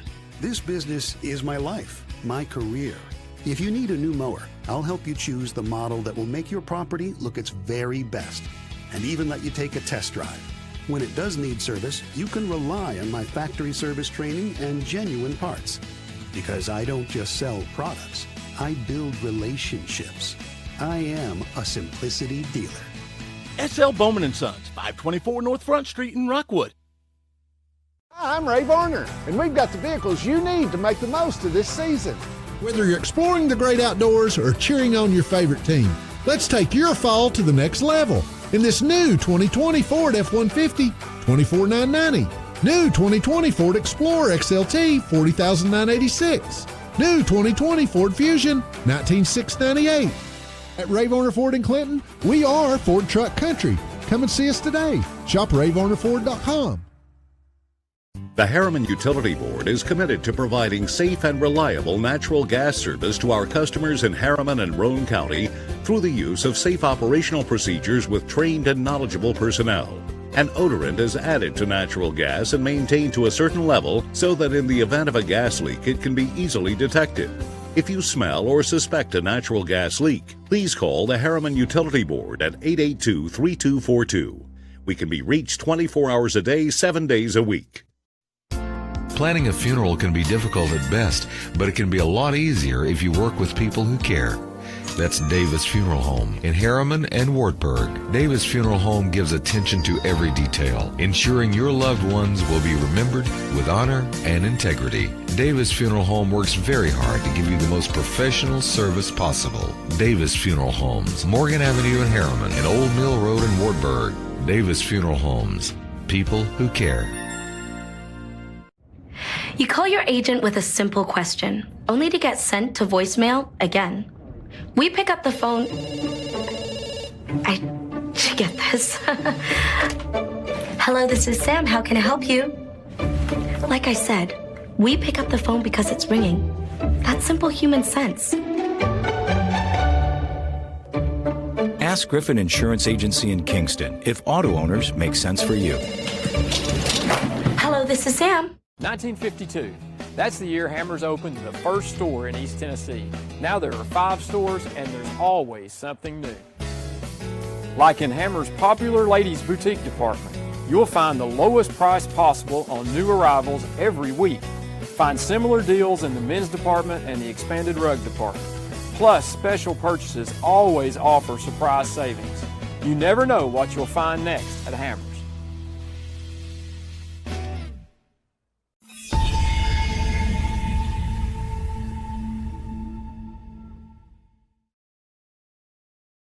Certainly up far to the left this time. Handoff goes to Stokes. Stokes has a way of running room up the middle. Pick up over 11. Side. You know, I really like that about single A football. As here's Boyd's pass. It's complete to Campbell. Boyd looks, he's got some running room, and he's going to take off. Gets to the 40, still on his feet, down to the 30 when he's running out of bounds. Boyd, handoff, Stokes, nothing. Less than that Mustang package that John Chavis used to run, and Boyd is in big trouble. Makes the first guy miss, but not the second.